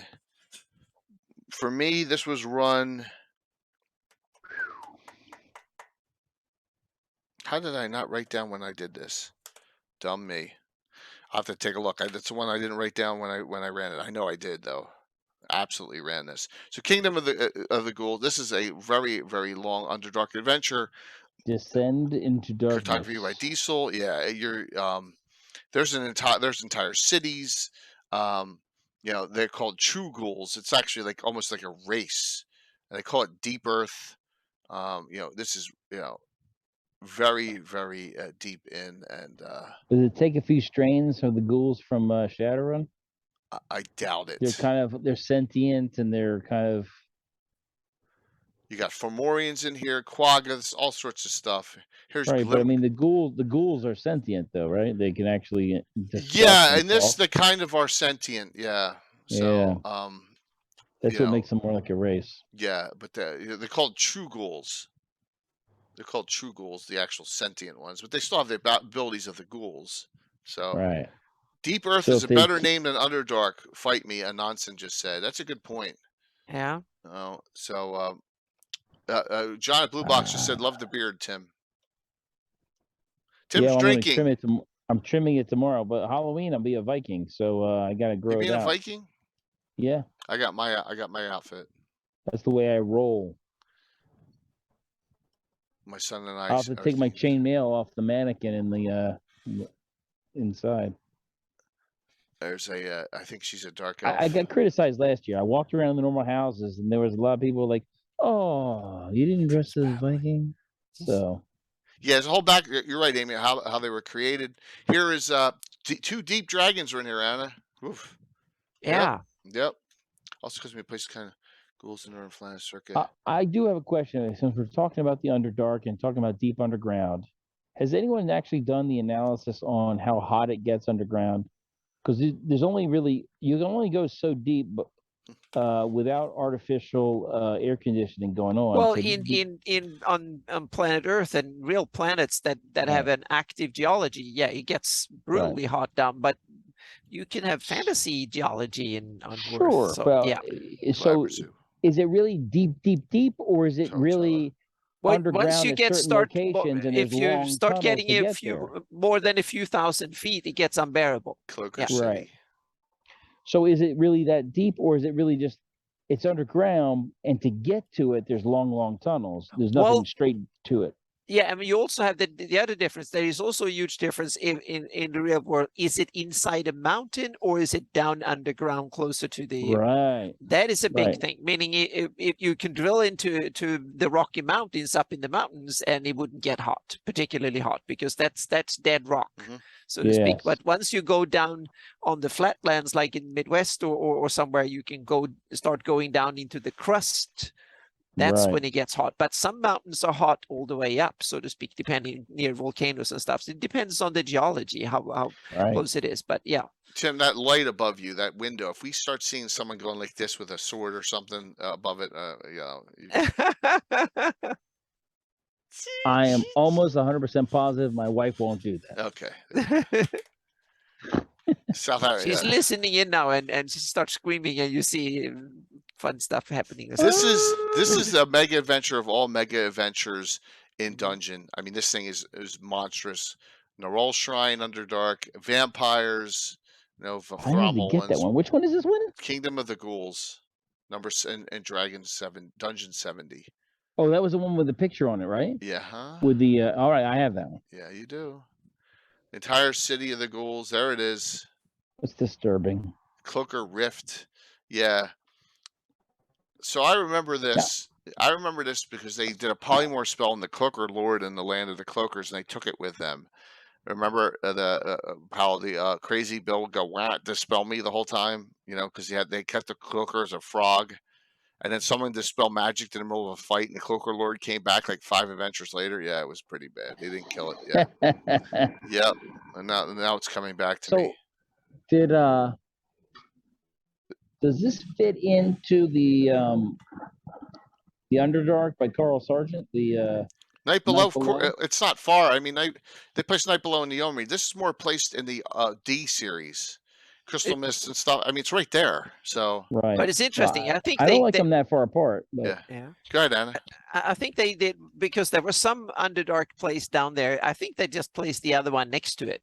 And that's why we basically only have Underdark stuff, or Under Earth, or Dark Earth, what do we call it, down in those regions of the Flannies, and not in the rest. I think it's simply because we have other stuff down there, and that means that we can add to it by placing it next door, so to speak. I think it was out of habit. Is it distinctively added to the vault? Is it definitely there? Or is it where it can be kind of free floating and you put near the you could put it on the vault map. You have all those other vault areas that are on that map. Yeah. I think that's what it was meant to. Where do you compile this Greyhawk list from? All right, so there's 2 places. One is Greyhawk Online, but the one both of them are missing them. This is from the Grow Dogs. I have Alan Growe's original website. So you do a search on Grow Dog, and then you can link it and find it here, and you come down here, and there's some missing on each. If you come down here and you go Greyhawk and Dungeon Adventures, and you just click on that, and it shows you all these other ones too. Like I said, it shows Vortex 8, which is in Temple of the Ruthnol, which is awesome. That's one of them. It shows some other ones there, and then it comes down, and here's a listing. And like I said, there are 9 pages of adventures. And we have just gotten through page 1, and I think next week we'll do some more key ones. Yeah. So Kingdom, that's where. Yeah, no problem. Only nine pages of stuff, which is why I thought it would be really important for us to go through some of these and just start at the beginning and say, hey, there's opportunity here. Right? There's a ton of it. There's a ton of opportunity here. I mean, this Kingdom of the Ghouls adventure should take you like 6 to 8 sittings minimum. This is a long adventure through the Underdark. I mean, this is like running D1 through D3 almost, with all the time. High level, too. You can't be playing around. Yeah. Yeah, and they got, they call them Greater Garden Yugoloth. They change the names, and this is the era when you don't call stuff demons anymore. But I like some of the names they came up with. I Yeah. kinda like it. Yeah, Yeah. they're cool. Yeah. So it is a long. I just saw Relhai Sinlu mentioned. Here it is.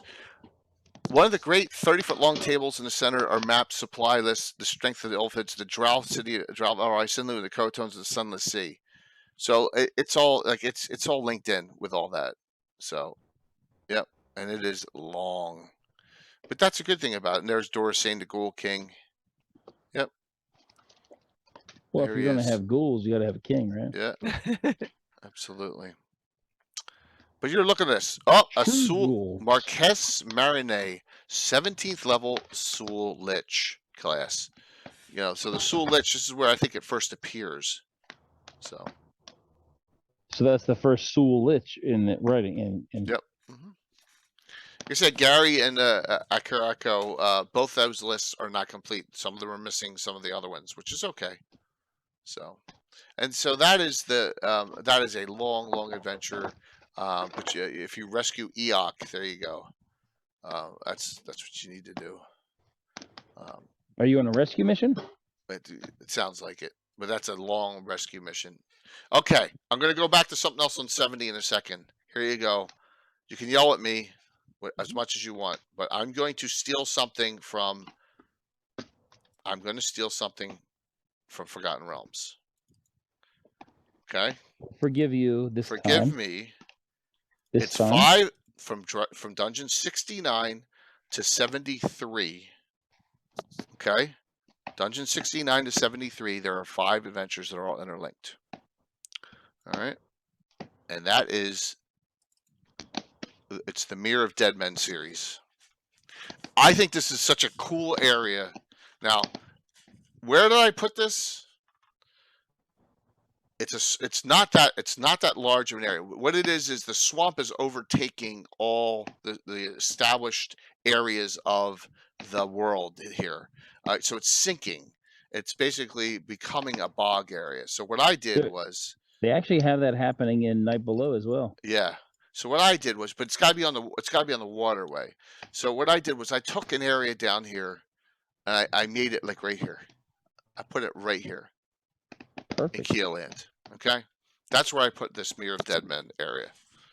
Nothing's going on. Look, Keeland. Look, it's all here. Keeland's blank, right? There's nothing going on there. So I was like, this is a It perfect. should be. It's a prime real estate. We talked about that when we had a previous show when we They're talked about farming, Jay. They're farming and making money hand over fist. areas that are overlooked and underdeveloped, and that was one of my examples of a wide coastland or beachfront property is undervalued in Greyhawk, so underappreciated, and that was one of my best examples. That it should be smock full of people living there in cities and towns and whatnot, but no, it's not. So there are 5 adventures all interlinked. I took Merkel and I made it in a roll. Big deal.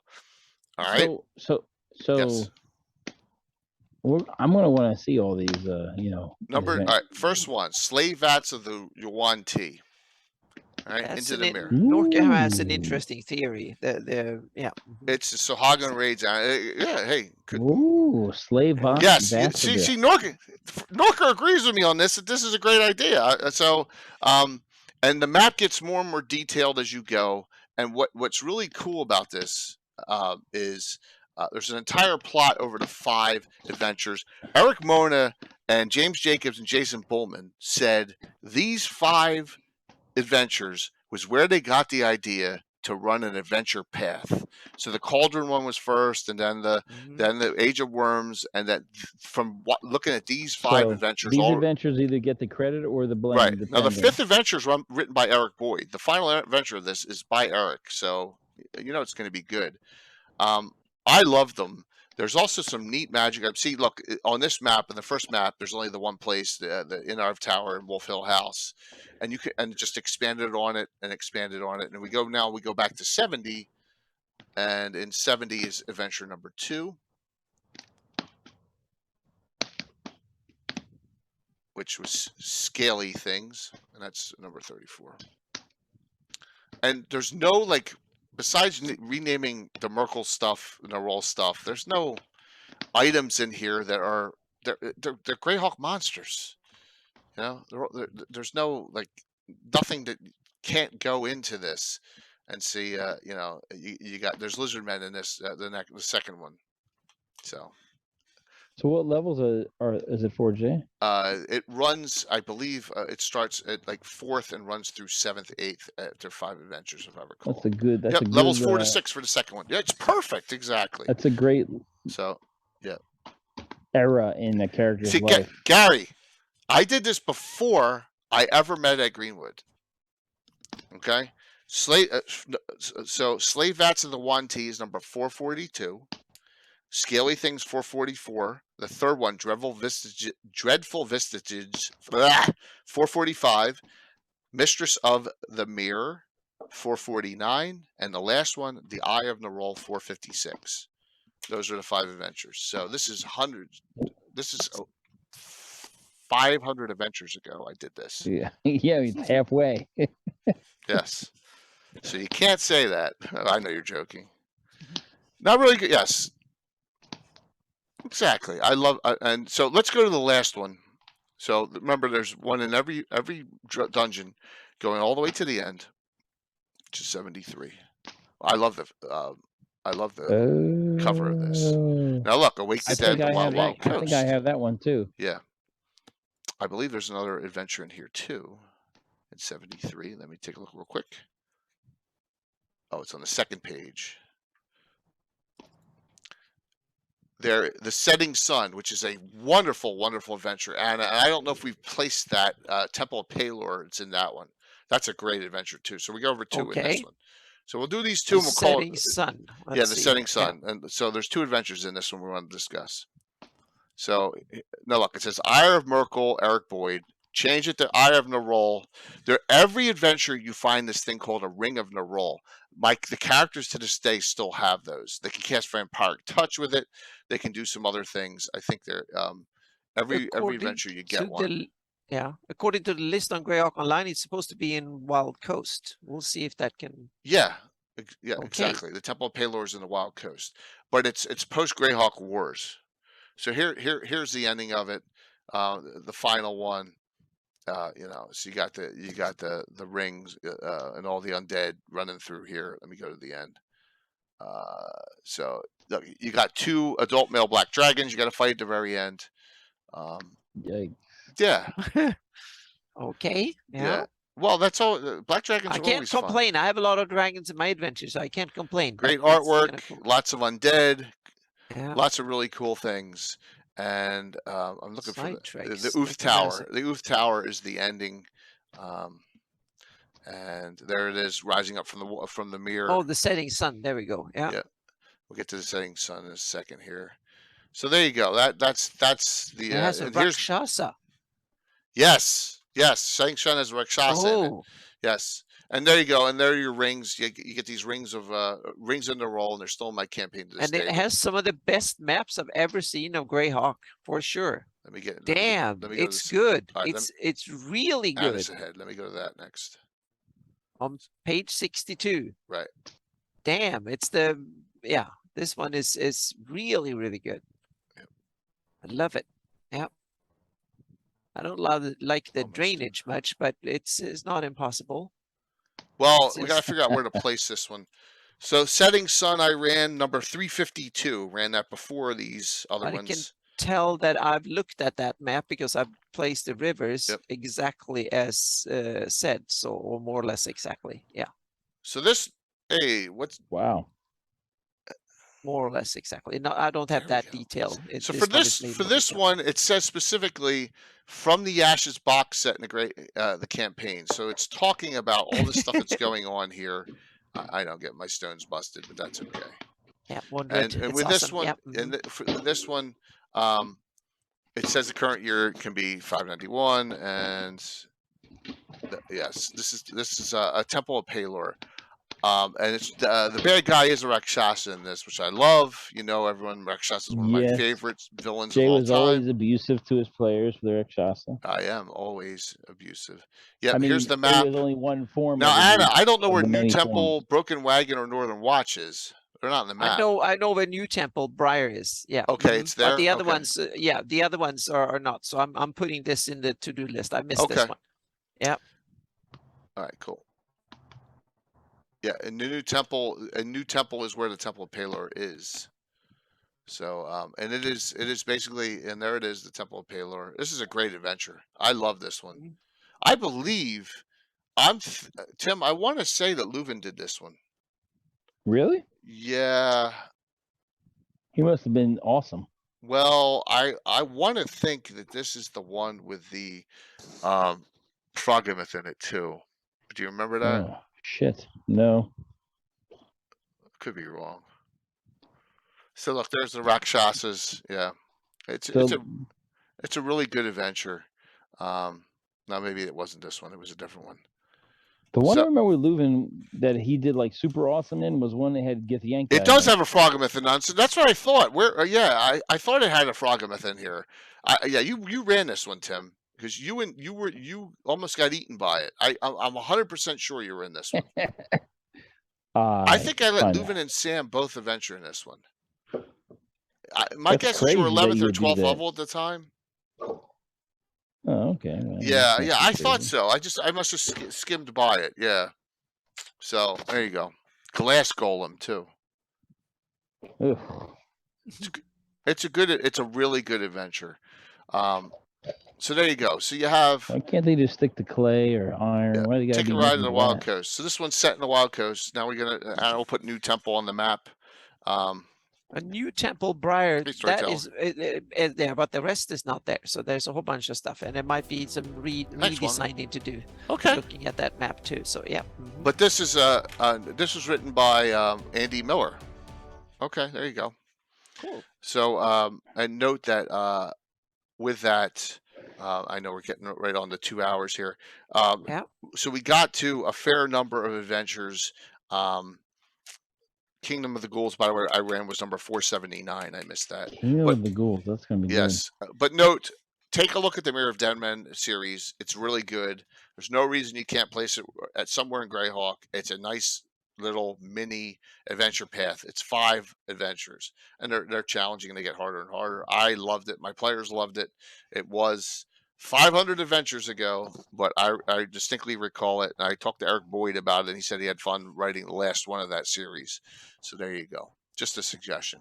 But we went over a lot of Greyhawk adventures today, and we're going to continue this as I hop this up, and it'll be kind of an abridged Gabbin next week. Okay, so we're going to continue this next week and talk about some of the other ones coming up, and we'll bounce around and pick and choose. That'll finish up the discussion point. Let me see, make sure if I have this right in the suggestions here. So, and notice I have Lord of the Scarlet Tide cover this dungeon here. Panic Grip Citizens of Norwell. That's because we didn't get to that one. That's another one. There's a lot of. Yep, Juan, thank you so very much. Well, Gary, I will try. I'm going to try to get some more other guests on. We'll keep on working at it. I have. Thank you to the gents. We have a Graham. Oh my God, my brain just shut off. Graham Morris connection. It's being worked on through Graham Davis, which is cool. So. Oh wow. Yep. Yeah, we're trying. We're trying. All the UK writer, right? The main UK writer. Graham Davis, he did a lot of Warhammer stuff, right? Yeah, he did a lot of Warhammer stuff too. Absolutely. Yeah. So, thanks, Anna, for linking that in the Discord for me too. The other one I didn't have. Yeah. Appreciate that. So, Anna, anything in closing here? You got a lot of work to do. Oh, exactly. I was going to say I was going to have like a long list of other things I'm going to do, but now I realize, damn, I need to sit down and do this. But I will I put it on the to-do list for the next revision. So I'm going to put this on the side and not do it right now, but I will definitely, it's on my mapping to-do list. So I will get to it before the next update or something. So this will probably be something I will look into next year. So dang, Anna, it's like, hey, come on the show. Oh, here's some more stuff to do. Yeah, exactly. Yeah, right. But this is so good. So this is there's a lot of, and now I have the list. I'm going to go through and we will go through basically the whole list and all the dungeons here. So it will be, there's a lot of stuff to be added. So we found like there's more than a dozen things already in this show. So there will probably be as much next week. So on the table for me, if you start doing shout outs, Yeah, sure. Yeah, then it's my Shieldlands province map is hopefully coming soon. I just need to put the stuff in there, but all the hard work is done, so to speak, on that one. And then I'm going to have a bit of a field day. I'm going to take 2 days of this week and deep dive into heraldry, because I need to get deep dive into heraldry again, both for making concepts and making some examples and stuff of ideas for the heraldry compendium, and also some other heraldry ideas. So I'm going to take a couple of days of doing heraldry just to get into the groove again thoroughly, so to speak, because I really love to do heraldry. So that is coming. And also the it looks more and more like we haven't set the firm date yet, but it looks like we're going to start streaming our games. So look out, in a couple of weeks. awesome. We will hopefully have a first normal games session streamed. So I will be back with more details, but on Friday we hope that we can have the mapping live stream, and that might be some heraldry I'll be working on, or something else we haven't seen. But that is what I'm having, and also there will be more of my Ayusian zombie goats coming out. The old eye and another one is coming, and the horde is coming too. So yeah, of the zombie goats are coming. I got so busy with family stuff over the weekend here, so I didn't have time to sit and do the stuff. So I'm going to, that is coming this week too. So there will be 3 more zombie goats, and that is coming this week too. So yeah. I'm not sure. Wait, is Solder Noker? I'm not sure if it's Monoland or if it's Medio yet. Exactly, we don't know that. Anna's So going to check I need, those. yeah, I'm a going lot to of them. read through the adventure, because it said you can set it in either. So I simply have to read through the adventure, and then we have to make up our minds It about just that. needs to be hot, humid, and jungly. Yeah. But if I want to place the stuff, we can't have the same in both places. So I need to make up my mind, and anyone who reads the adventure can do the other way if they want to. But yeah. But well, that's cool, and we still have to set a date for our next fantasy mapping show too. So yes, and we have some ideas for that too. Yep. So we're going to look into So that. just know, there's an off chance that'll be next Friday or the Friday after. We don't know yet. Exactly. It's not on my schedule for next week, but it may come up. Yeah. So exactly. So we'll see. And also, if there will be a fantasy mapping, then my normal mapping live stream will disappear that week, and it will be fantasy mapping show instead. And we will let you know as soon as possible on that, of course. Okay. But Anna, thanks a lot. This is a really fun one. Tim, what's go ahead. Anna. I was just going to say, it was very productive for me, because a lot more work for me. So I love this. This was a great discussion. Thank you, guys. Tim. Next thing we got going on is the 29th. The Underdogs is the next installment of the Underdogs. The not beautiful people of the Rovers. They just finished Danger on the Edge, and they're going to be headed back to the winter encampment, and things will be changed, and there's something going on. So that's the 29th. That's a morning 29th Saturday, everyone. So Patrick, you back in time for that? Patrick, he said yes. Okay, because I know you're going to be away for a bit. Yep. So I need the name of that, Tim. Whenever, don't give it to me now. Text it to me. Oh, all right. Text it to me so I can get a banner done for it. So okay. All right, cool, awesome. So that'll be a Saturday morning. This has been cooking for a while. Rovers of the Barons. I'm eager. Underdogs 7 or 8, or because 6A was last time, right? It was an in between. Yeah. So it'll be like number 7. The last one was Danger on the Edge. Okay. Yeah, so that'll be the next one this coming one up. Will be different. Yep. So thanks, Tim. Everyone loved your reverse dungeon, and I know that's going to continue a little bit too down the road, right? You're going to do some fun stuff with that, maybe? Yes. Whenever I do a one-off, I can't let them go. It's like, they're my babies. I can't let them go. It's tough, isn't it? And they've all kind of agreed that, yes, we can do another one. We'll do something else. So awesome. The goblins of the Yarglock tribe will be back. Yes, and Tim's got some evil theories on it. So, all right. Yes. There is no Legends and Lore this Wednesday. The Saturday one counted as Wednesday. I have a dinner, a meeting I can't get out of. So it worked perfectly. So just please note, sorry, no Legends and Lore this Wednesday. The Saturday one counted. So the schedule this week's Thursday, Saturday night, and Sunday. Okay. Thursday night, we're going to go back to the Free City of Greyhawk and Iron Fury, the group that is doing the Doom Grinder remake, but they're going to take a little break and they're going to run this adventure, Vengeance of the Fungal Queen. Nah, I hate jock itch. I don't like fungus.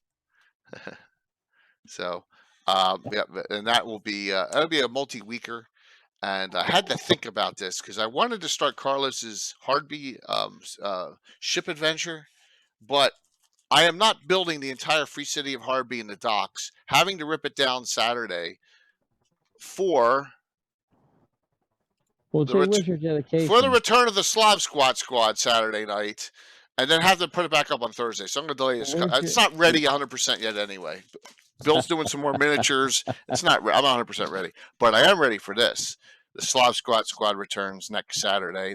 Everyone is confirmed, even Josh. So yay! Plus special guest AJ, all the way from Perth, Australia, from Winter's Tales. Oh, cool. She is playing a Elven Ranger, right? She's named Shale, Shael. So Elven Ranger and the Prophecies of the Overgord. We're going for the Overgord, bringing back the Overgord. You know, it's a holiday little adventure there. It'll be holiday themed. I imagine we'll give away at least one or two of these Overgord prints that night. So we'll all have some fun with that. And I got some other good giveaways that night. It'll be a fun one as the Slavs return on Saturday.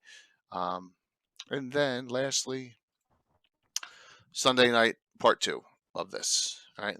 We'll talk about some more of these adventures. Find more work for Anna to do.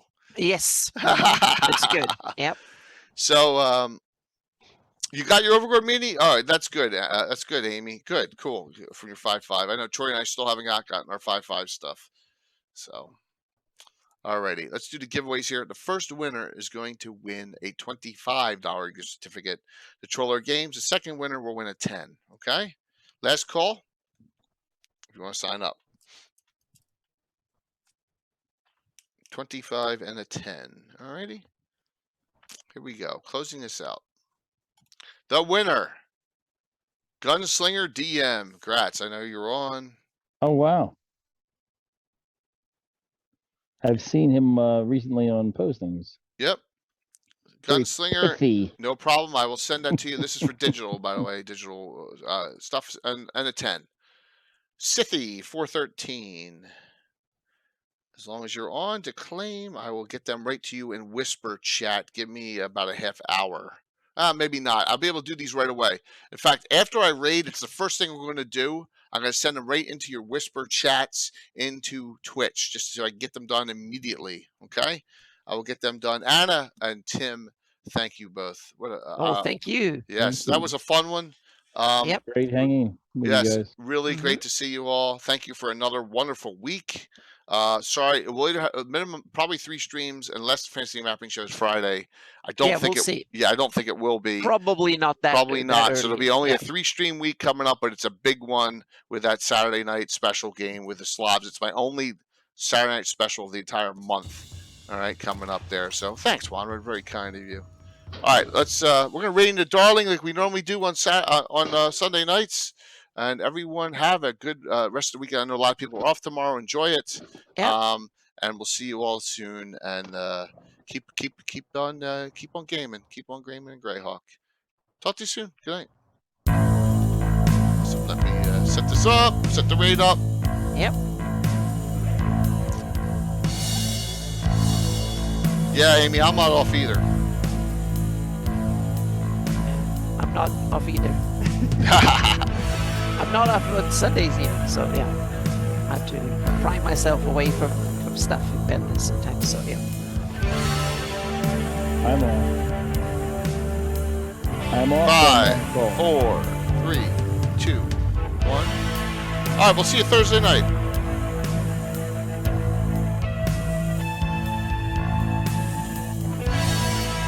Yeah, it popped over 74. That's great.